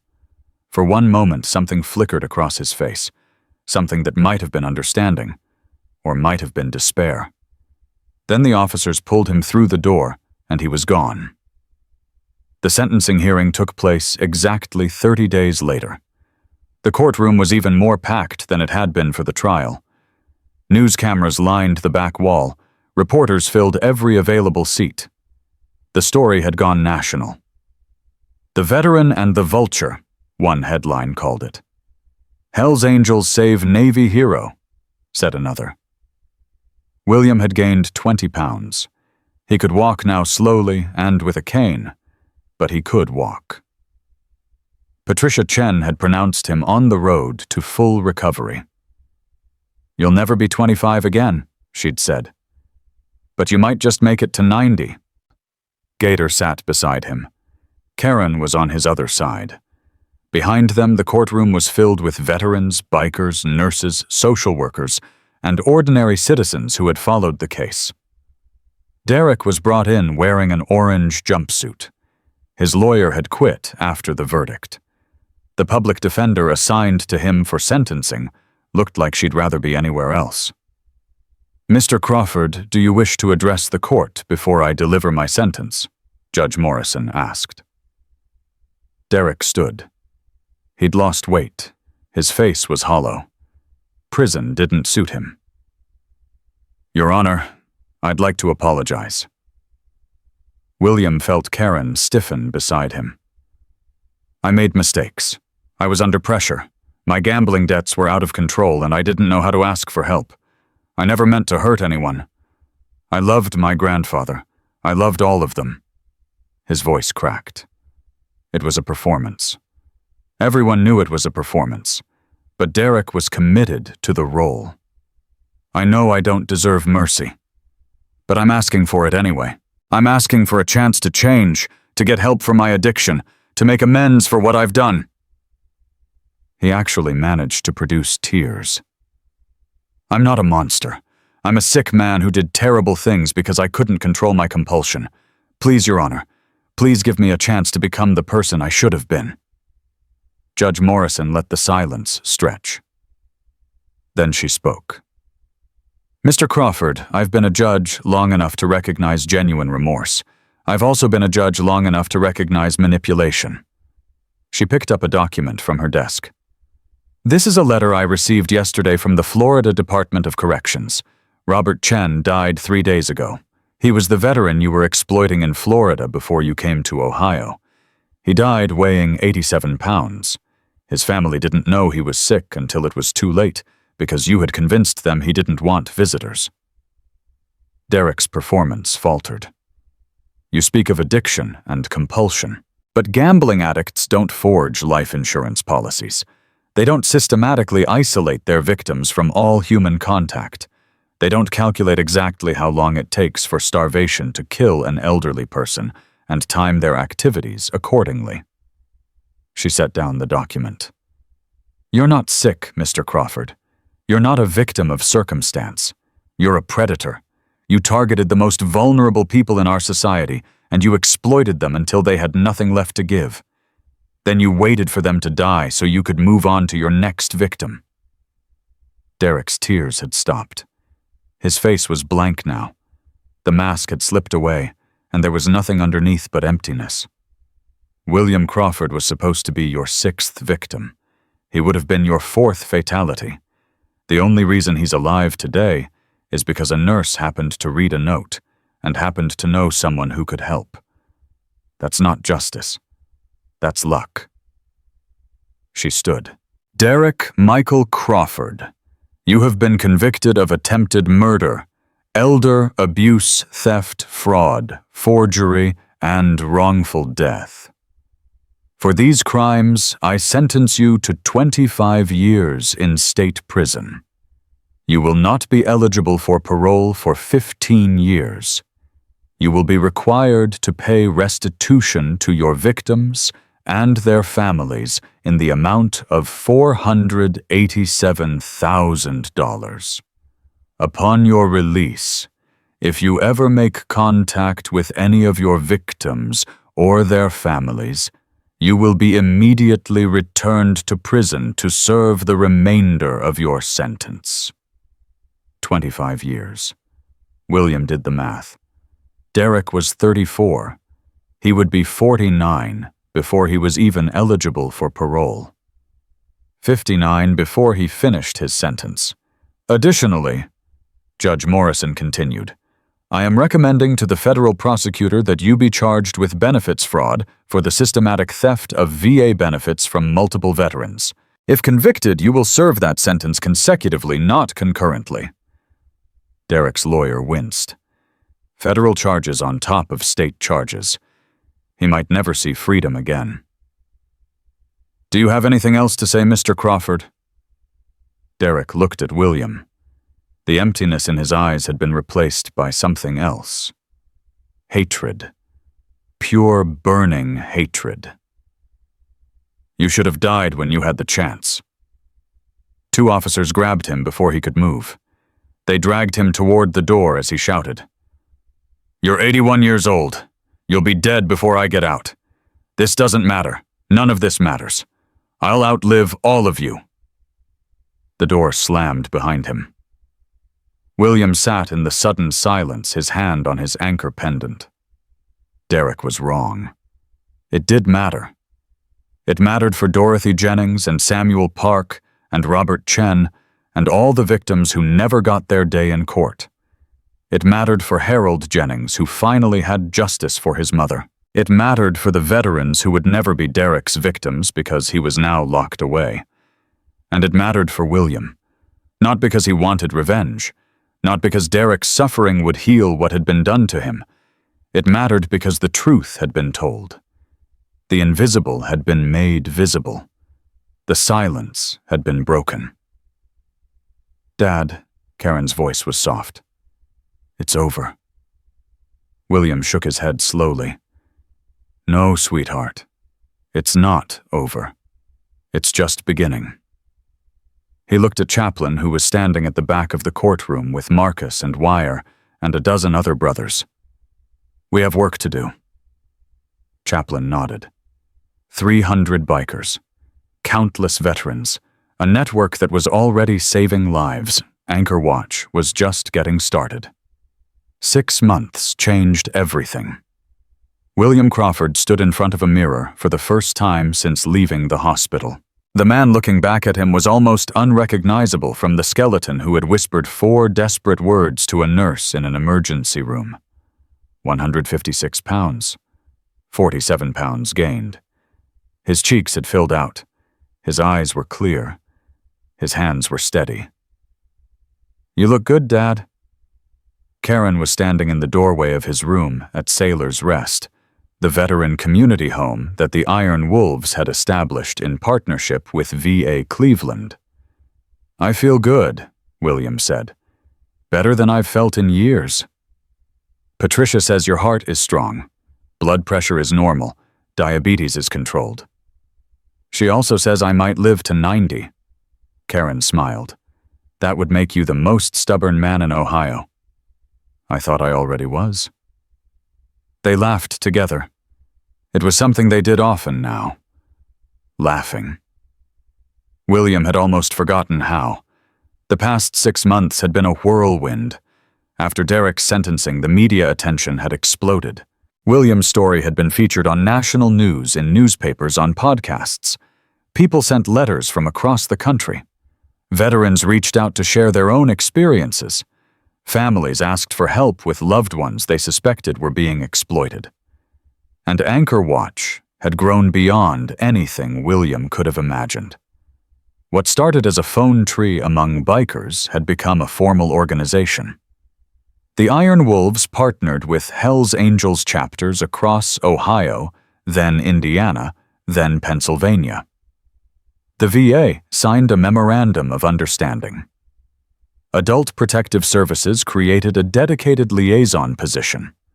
Police departments established protocols for coordinating with the network. In 6 months, Anchor Watch had responded to 47 calls. 23 veterans had been removed from abusive situations. 8 had been relocated to Sailor's Rest. 15 had been reconnected with family or placed in proper care facilities. 4 more criminal prosecutions had been initiated, and it was just the beginning. "You've got visitors," Karen said, checking her phone. "Chaplin and Marcus. They say it's urgent." William grabbed his cane. Walking was easier now, though he still moved slowly. Patricia had warned him not to push too hard, but William Crawford had never been good at taking things slow. He found Chaplin and Marcus in the common room, their faces grave. "What's wrong?" Chaplin held up an envelope. "This came to the Anchor Watch tip line this morning." William took the envelope. It was addressed in shaky handwriting, the letters uneven and trembling. Inside was a single sheet of paper torn from a notebook. He read it aloud. "My name is Beatrice Morrison. Everyone calls me Betty. I am 76 years old. Army Nurse Course, 1968 to 1990. I served in Vietnam and Desert Storm." His voice caught. "My nephew moved into my home 8 months ago. He said he wanted to help me after my hip surgery. I believed him. I was lonely. I wanted to believe." As Karen had moved closer, her hand found William's arm. "He has taken everything. My car, my checkbook, my phone. I am not allowed to leave my bedroom.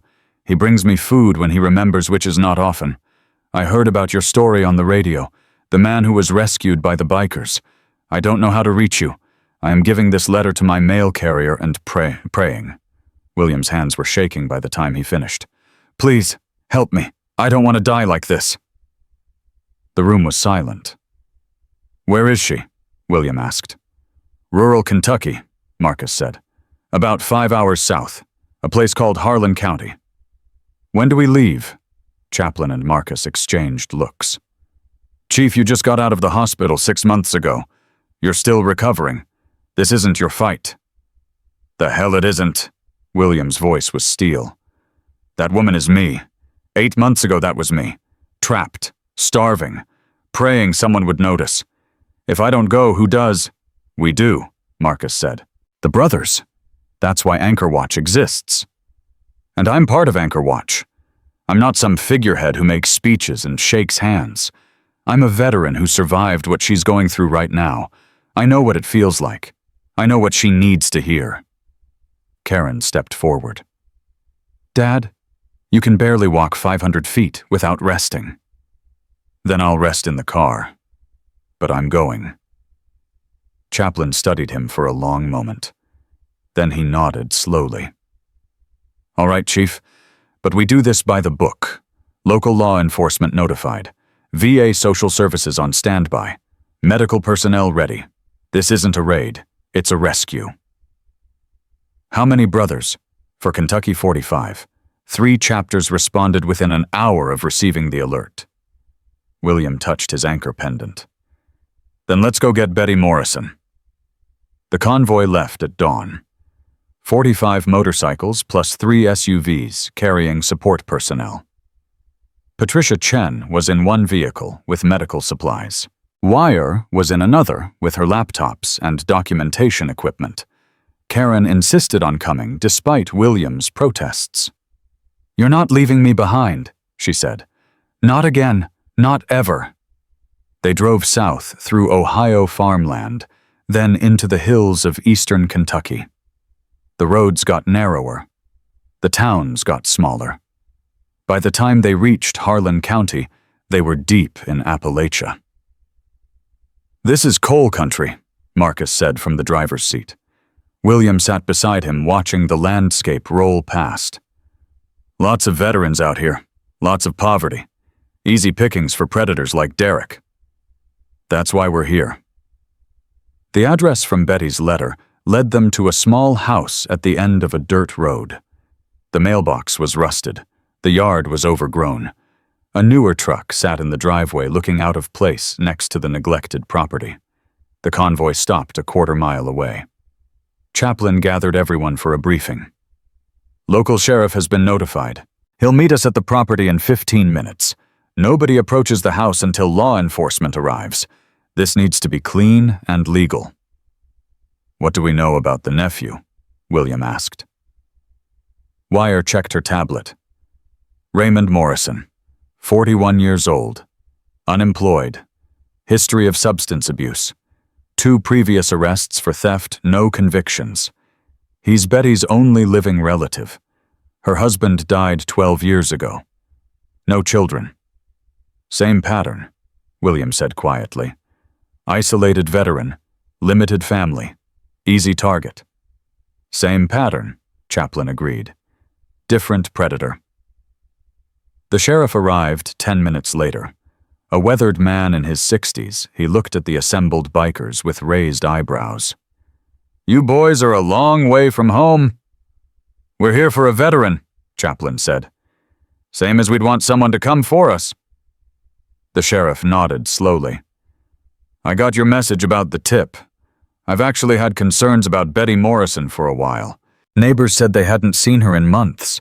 When I stopped by to check, her nephew said she was bedridden and didn't want visitors. Did you believe him? No, but I didn't have probable cause to force entry. That letter changes things. He looked at the convoy of motorcycles. Here's how this is going to work. I go in first with my deputies. Once I've secured the scene and confirmed Betty Morrison needs assistance, you can send in your medical people. The rest of you stay outside. I don't want any trouble. You won't get any from us, Chaplin promised. They drove the remaining distance to the house. William watched from the SUV as the sheriff and 2 deputies approached the front door. Raymond Morrison answered on the 3rd knock. Even from a distance, William could see the agitation in his body language. Nervous, defensive, the posture of someone with something to hide. The conversation lasted about 3 minutes. Then Raymond tried to close the door. The sheriff's foot stopped it. More words were exchanged. Raymond's voice rose. The deputies moved closer. Then the sheriff pushed past Raymond into the house. Raymond tried to grab him. One deputy took him down. Handcuffs clicked. Clear, the sheriff's voice called from inside. Medical. We need medical now. Patricia Chen was out of the SUV and running before anyone could stop her. William followed as fast as his cane would allow. Inside the house, the smell hit him first. The unmistakable odor of neglect, of someone who hadn't been properly cared for in months. The sheriff was standing in a bedroom doorway, his face pale. In here. William pushed past him. Betty Morrison lay on a mattress on the floor. No bed frame, no sheets, just a bare mattress stained with things William didn't want to identify. She weighed maybe 90 pounds. Her hair was matted. Her skin was paper thin. Her eyes, when they opened, were the eyes of someone who had given up hope. Then she saw the anchor pendant hanging from William's neck. You came. Her voice was barely a whisper. You actually came. William knelt beside her, his knees protesting, his cane clattering to the floor. I got your letter, Betty. I'm William Crawford, and I promise you, you're safe now. Tears carved tracks through the grime on her face. I didn't think anyone would believe me. Raymond told everyone I was crazy. He said no one would listen to a senile old woman. I believed you. We all believed you. And you're not crazy, Betty. You're a survivor. Patricia Chen moved in with her medical bag. Betty, I'm a nurse practitioner.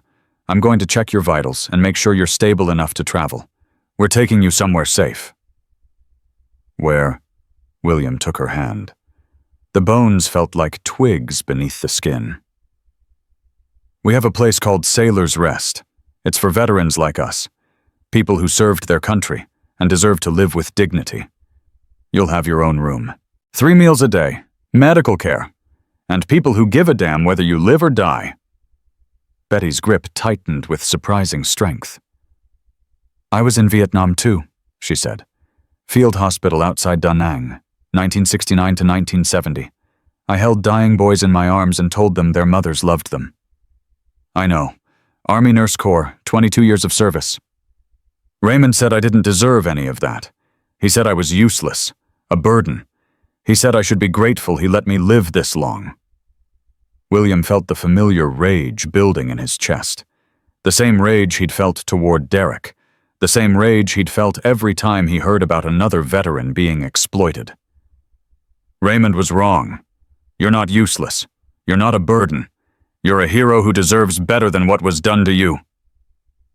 Outside, Raymond Morrison was being loaded into a sheriff's cruiser. His screams echoed across the hollow. "That's my house. She's my aunt. You can't do this."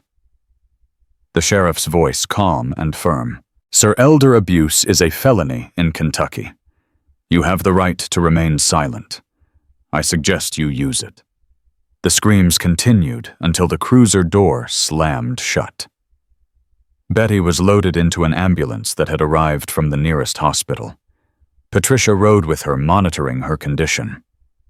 William stood in the yard, leaning on his cane, watching the ambulance disappear down the dirt road. Karen appeared beside him. "Another one," she said quietly. "Another one saved," William corrected. "That's what matters." "How many more are out there, Dad? How many Bettys are sitting in bedrooms right now waiting for someone to notice?" William didn't have an answer. He didn't think anyone did. But he knew one thing. Every veteran they saved was one less victim. Every predator they exposed was one less threat. Every letter that reached the Anchor Watch tip line was proof that the message was spreading. You are not invisible. Someone is listening. Help is coming. They drove back to Ohio with Betty Morrison in one of the SUVs stabilized enough to travel. She slept most of the way, her hand occasionally reaching out to touch William's arm, as if confirming he was real. "I dreamed about this," she murmured during one of her waking moments. "I dreamed someone would come, but I didn't believe it would really happen." Believing is hard when you've been alone so long. "How did you survive, William? How did you keep going?" He thought about it. About the long nights in his room at Derek's house, about the hunger and the pain and the despair, about the moments when giving up seemed like the only option. "I held on to something," he finally said. "My anchor pendant. It reminded me who I was, who I'd been. The man who saved 12 sailors, the man who survived 3 tours. As long as I could remember that man, I knew I hadn't completely lost myself." Betty touched her own chest. There was nothing there. "I had a pin," she said. "My Army Nurse Corps pin. Raymond took it months ago, sold it for drug money." William felt his throat tighten. "We'll get you a new one." "It won't be the same?" "No. But maybe that's okay. Maybe we're not supposed to be the same. Maybe we're supposed to be who we've become." Betty looked at him with something that might have been understanding. "Who have you become?" William thought about the question. 6 months ago, he'd been a victim. A skeleton in a hospital bed begging a nurse not to send him home. Now he was something else, something he hadn't expected. "A rescuer," he said. "Someone who shows up when people need help. Just like the people who showed up for me." Betty's hand found his again. "Then I want to be that too, when I'm better. I want to help." "You will, Betty. I promise."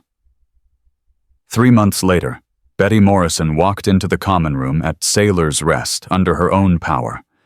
She'd gained 32 pounds. Her hair was clean and styled.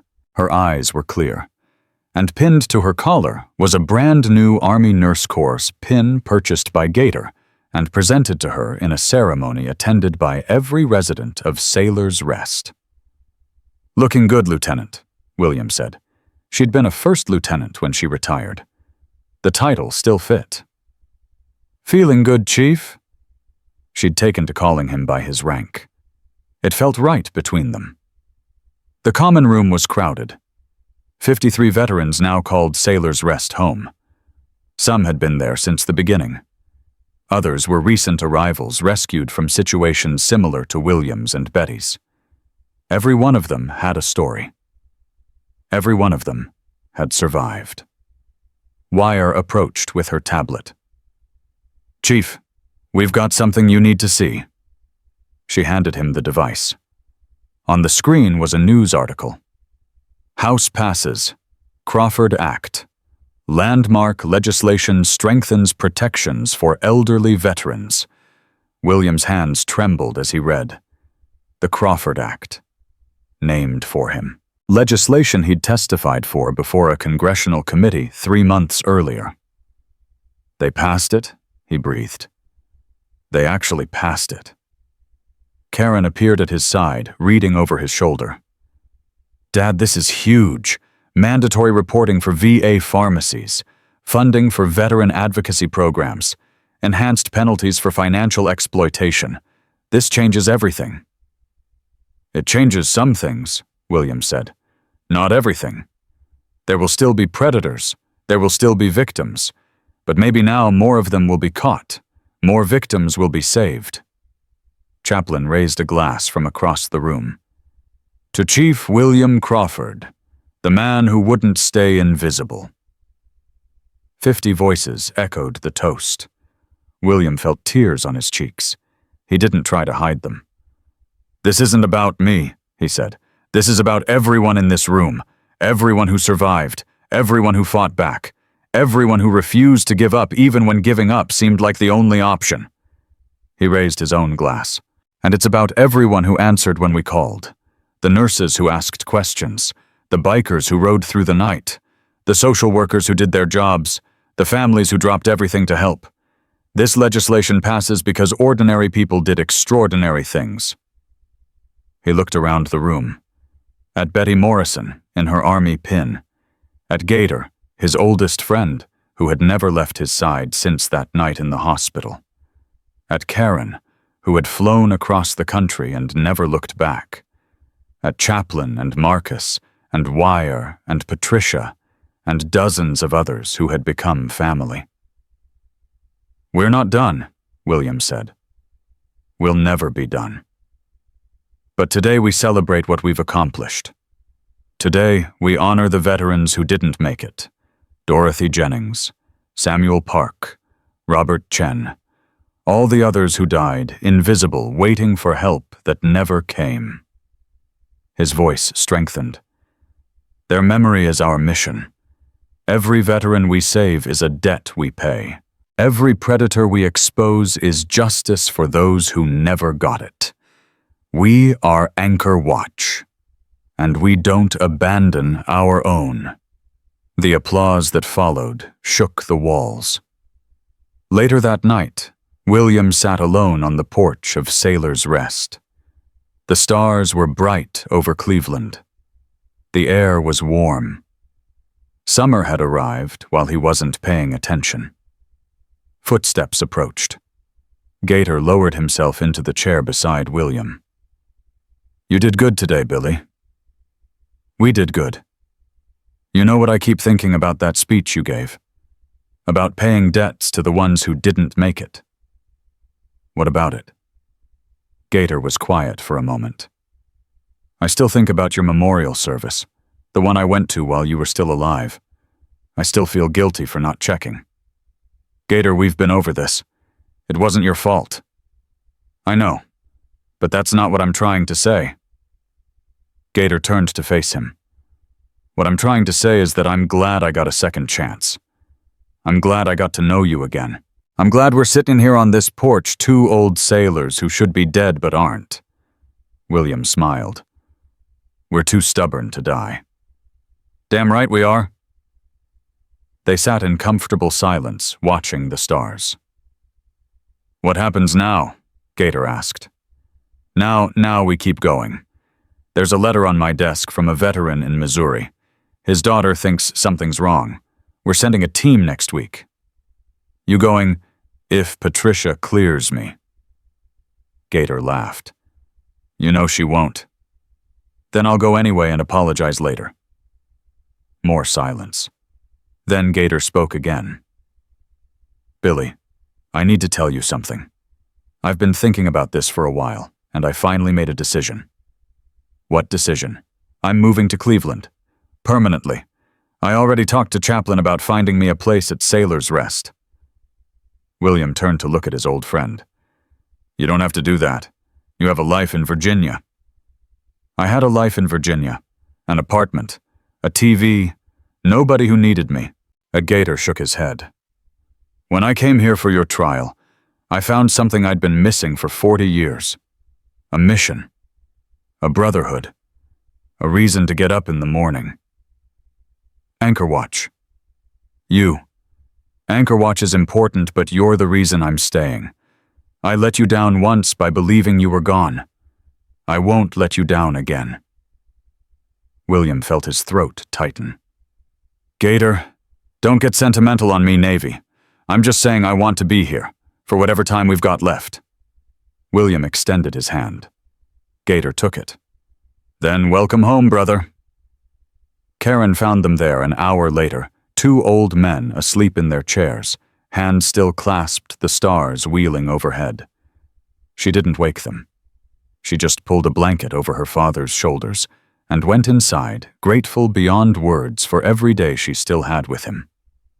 1 year to the day since a nurse read a note that said, "Please don't send me home." William Crawford woke before dawn, as he did most mornings now. His body had found its rhythm again.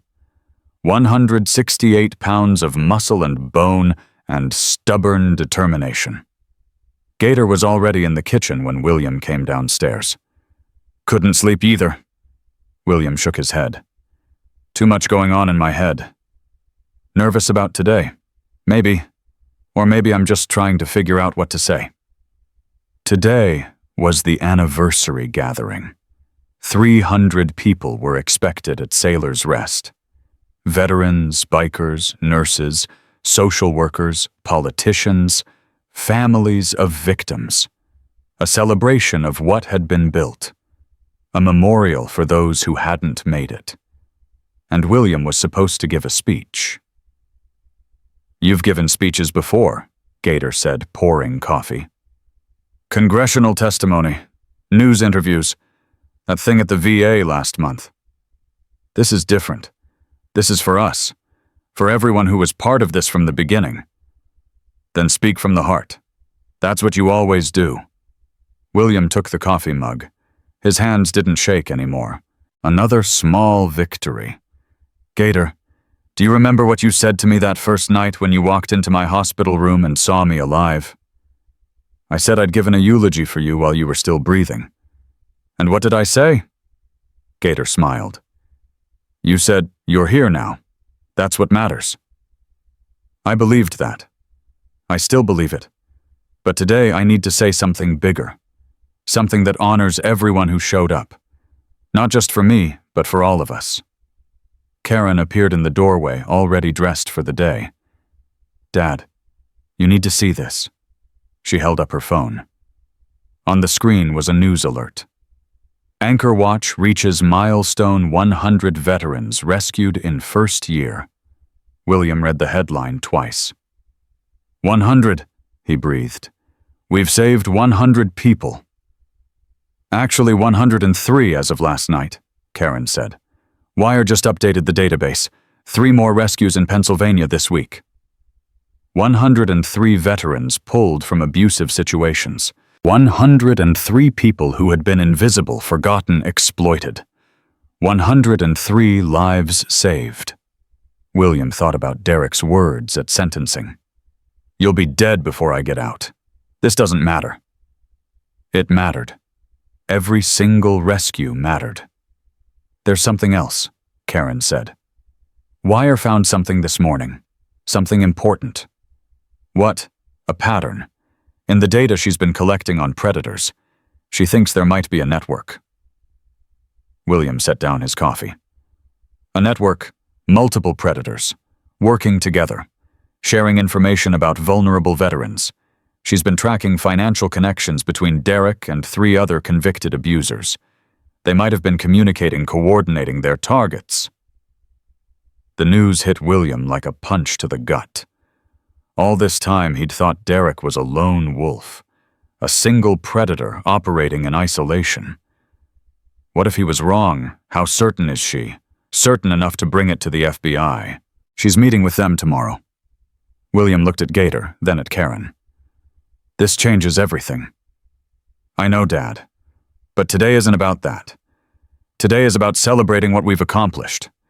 The network investigation can wait until tomorrow. She was right. William knew she was right. But the knowledge burned in his chest. There might be more Derricks out there, working together, hunting together. 103 veterans saved. How many had they not reached in time? The gathering began at noon. Sailors' Rest had expanded over the past year. What started as a 12-room facility now occupied an entire block. 67 veterans lived there permanently. Another 40 cycled through for short-term recovery. Staff included nurses, social workers, counselors, and a rotating team of volunteer advocates. And today, every inch of the property was filled with people. William moved through the crowd, slowly greeting faces he knew and faces he didn't. Veterans in VFW caps shook his hand. Bikers in leather vests clapped him on the shoulder. Nurses from St. Michael's hugged him like family. Sarah Mitchell was there, the nurse who had started everything by reading a note. Chief Crawford. She smiled when she saw him. You look good. I feel good. Thanks to you. I just made a phone call. You did more than that. You believed me when you had no reason to. You risked your job to help a stranger. Sarah shook her head. I did what any decent person would do. No. You did what most people are afraid to do. You got involved. You refused to look away. Marcus appeared beside Sarah. They'd been divorced for years, but they were closer now than they'd ever been during their marriage. Chief Chaplain wants to see you. Says it's urgent. William excused himself and followed Marcus to a quiet corner where Chaplain was waiting with wire. What's going on? Chaplin's face was grim. We've got a situation. Just got a call from the Kansas City chapter. They responded to a tip this morning. An 84-year-old Army veteran named George Patterson. What happened? They got there too late. He died 3 hours before they arrived. William felt the words like a physical blow. 3 hours. If they'd gotten the tip sooner, if they'd moved faster, if they'd... How? His voice was barely a whisper. Heart failure, brought on by malnutrition and neglected medical conditions. His daughter-in-law had been his caregiver for 2 years. She'd been stealing his benefits the entire time. Another veteran, another victim, another death that could have been prevented.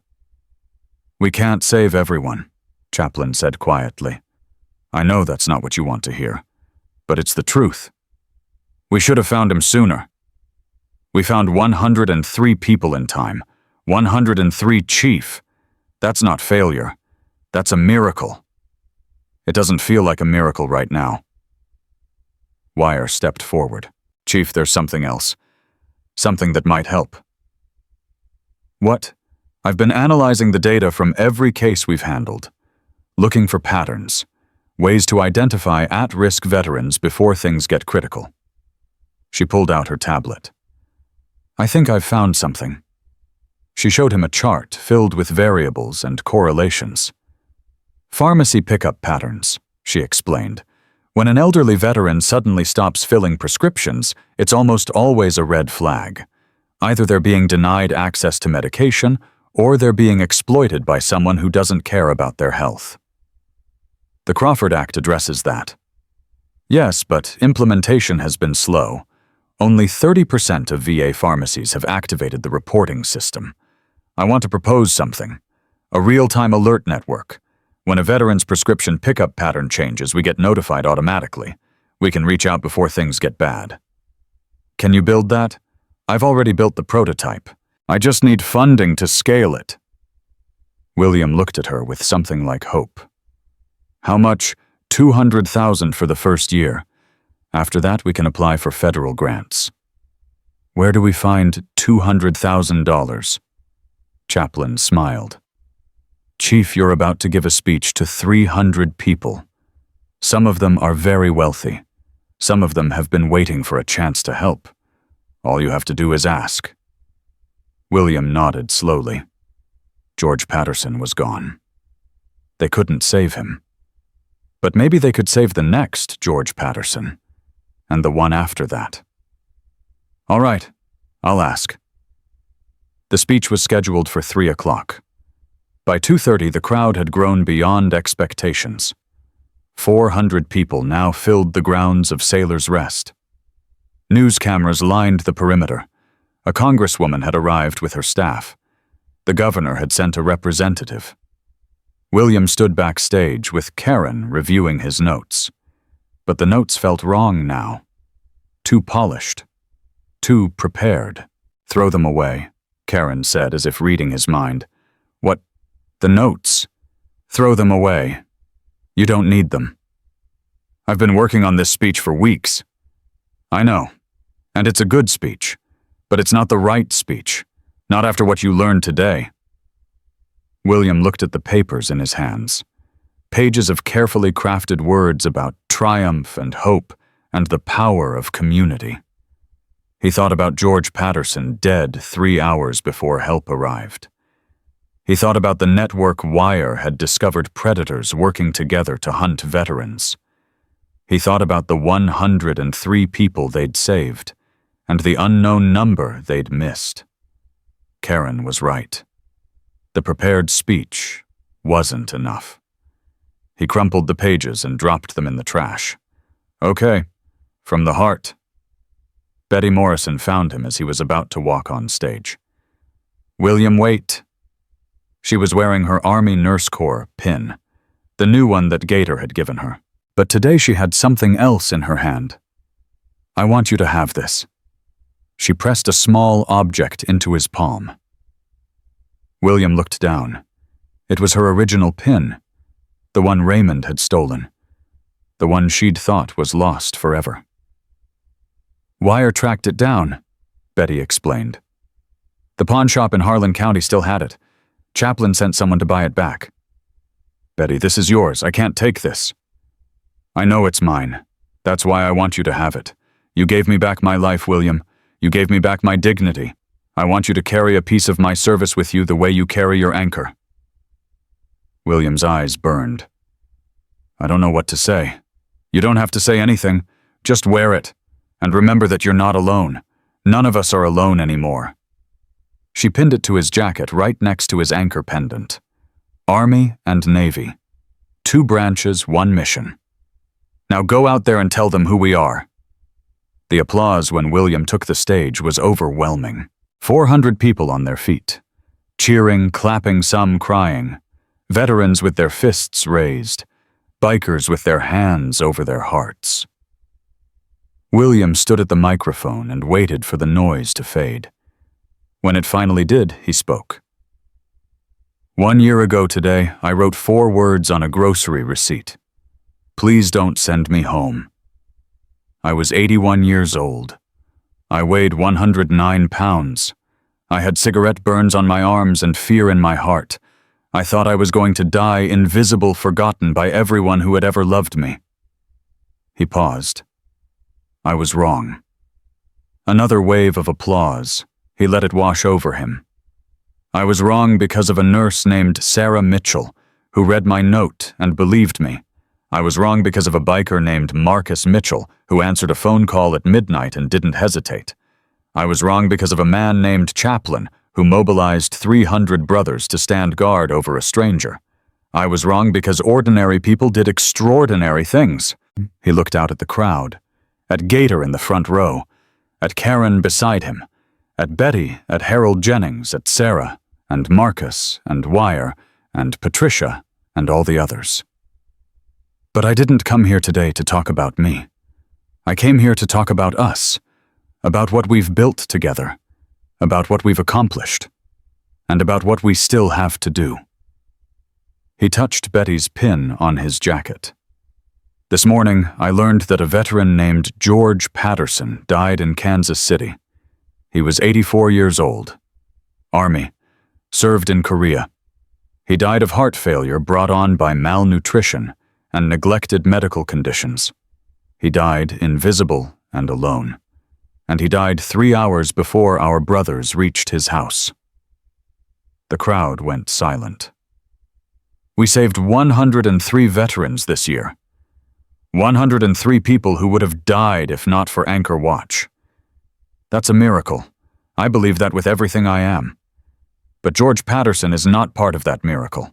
Neither is Dorothy Jennings, who died before we existed. Neither is Samuel Park, or Robert Chen, or all the others who didn't make it. His voice strengthened. I'm not telling you this to make you feel bad. I'm telling you this because the truth matters. We've done incredible things. We've changed laws. We've saved lives. We've built a network that stretches across 14 states. But we're not done. We will never be done. Because somewhere right now at this very moment there's another veteran slipping a note to a stranger. There's another elderly hero being starved by someone who should be protecting them. There's another invisible person praying that someone will notice. He pulled out Wire's proposal. I'm asking for your help. Not applause, not praise, help.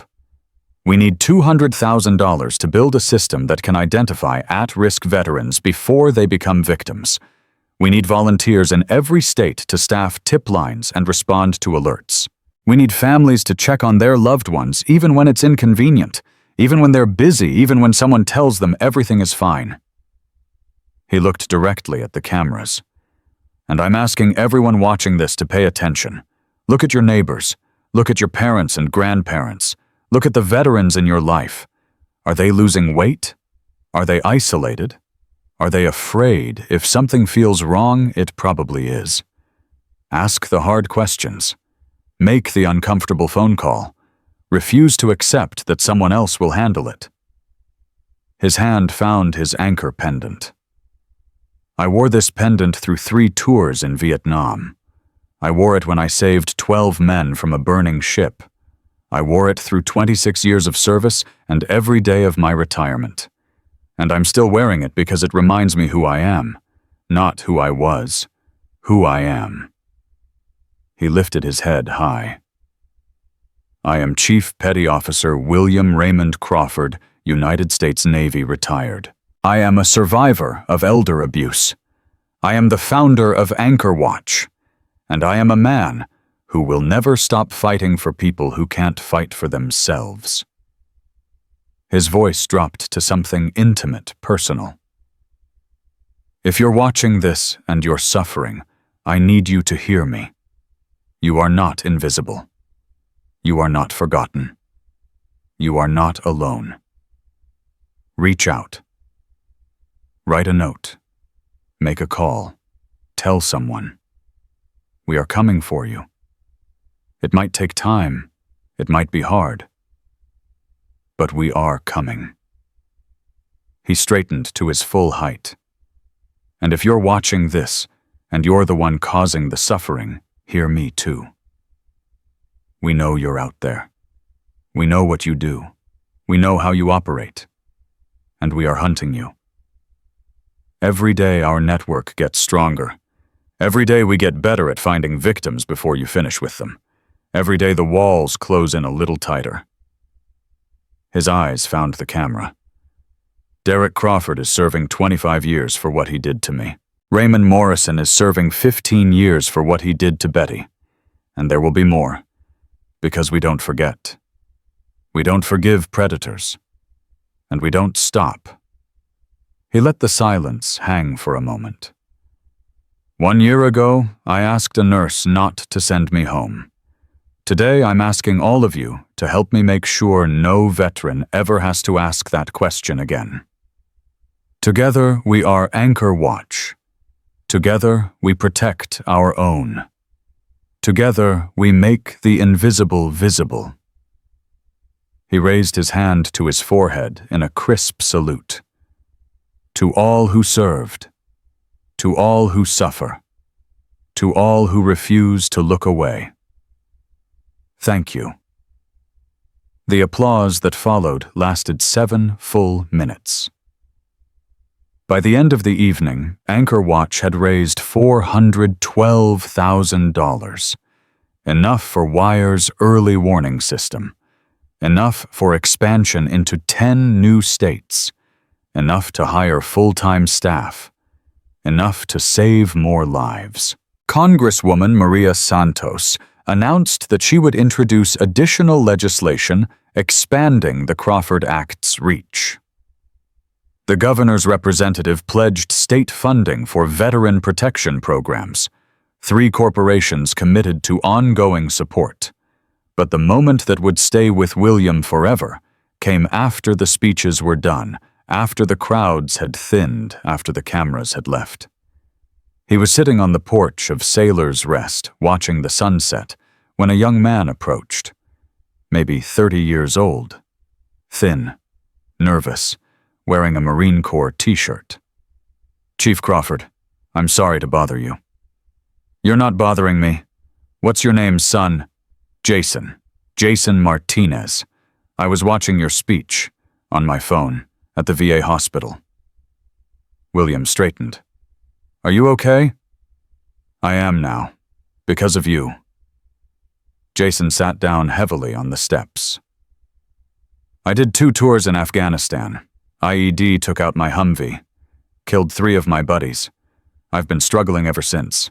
PTSD, addiction. I lost my job, my apartment, everything. I was living with my uncle. He was supposed to be helping me." "What happened?" "He was taking my disability checks, keeping me drugged so I wouldn't ask questions. I've been in that house for 8 months.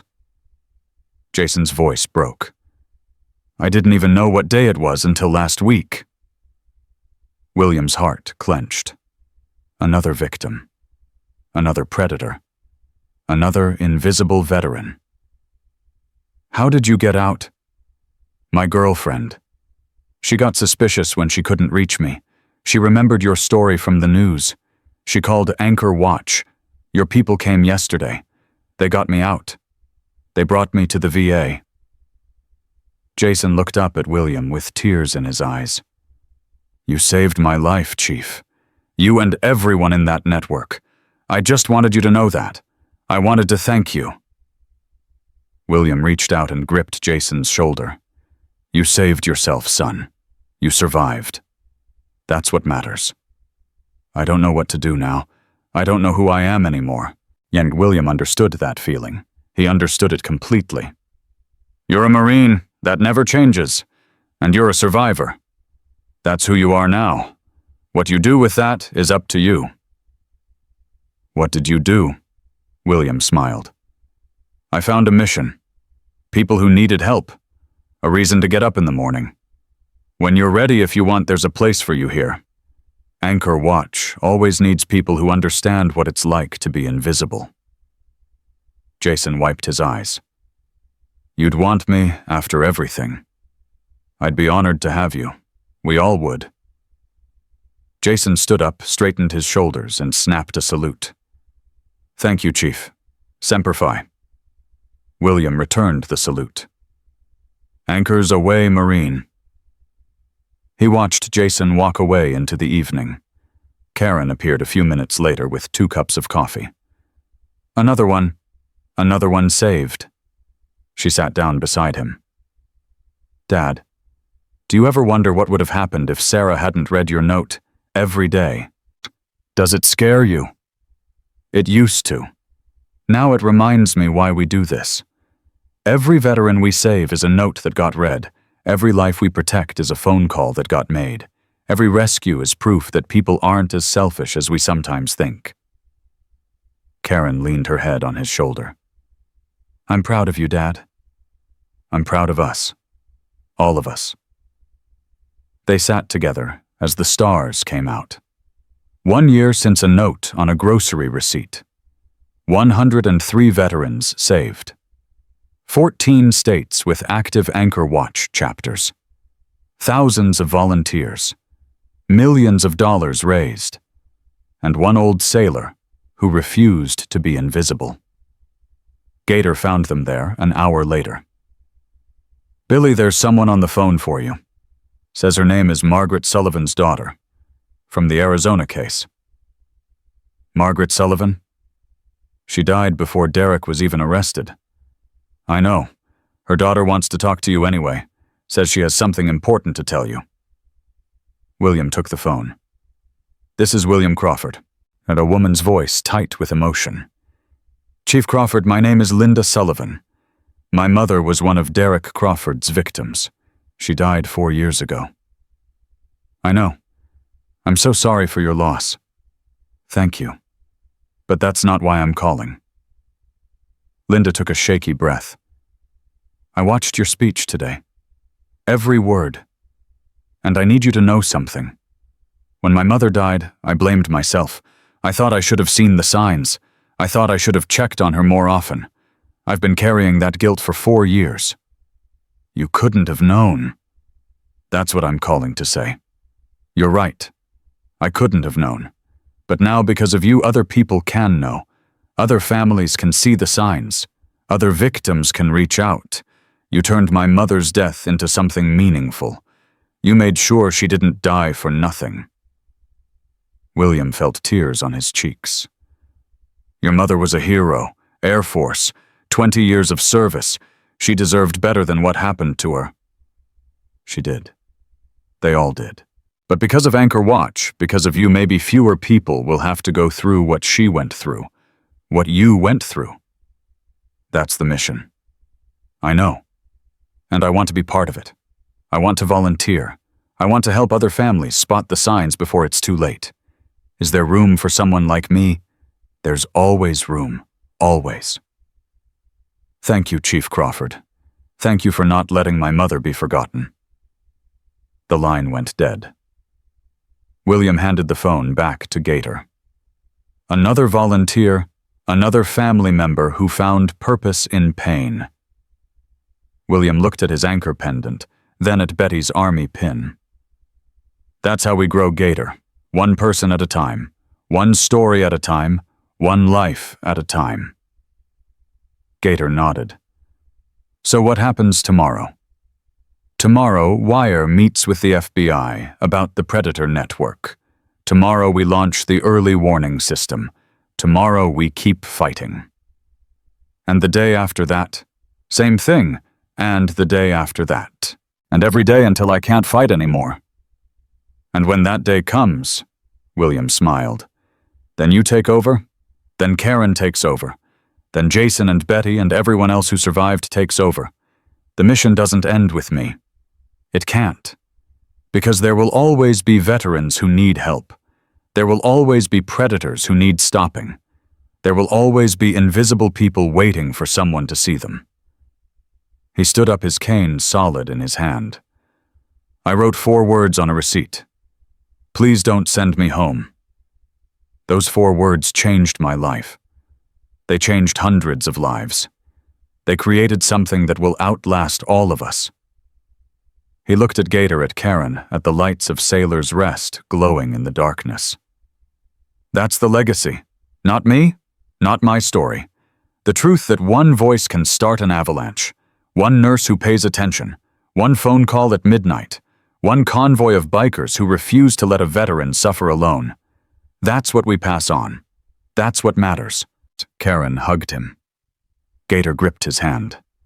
And somewhere in the distance, the rumble of motorcycles echoed through the night as another Anchor Watch convoy rolled out to answer another call. William Crawford touched his anchor pendant one final time. 26 years of service, 1 year of survival, a lifetime of purpose. He had been invisible once. Never again. And as long as Anchor Watch existed, no veteran would ever have to whisper those desperate words into the darkness alone. Someone would always be listening. Someone would always come. Because that was the promise. Because that was the mission. Because nobody gets left behind.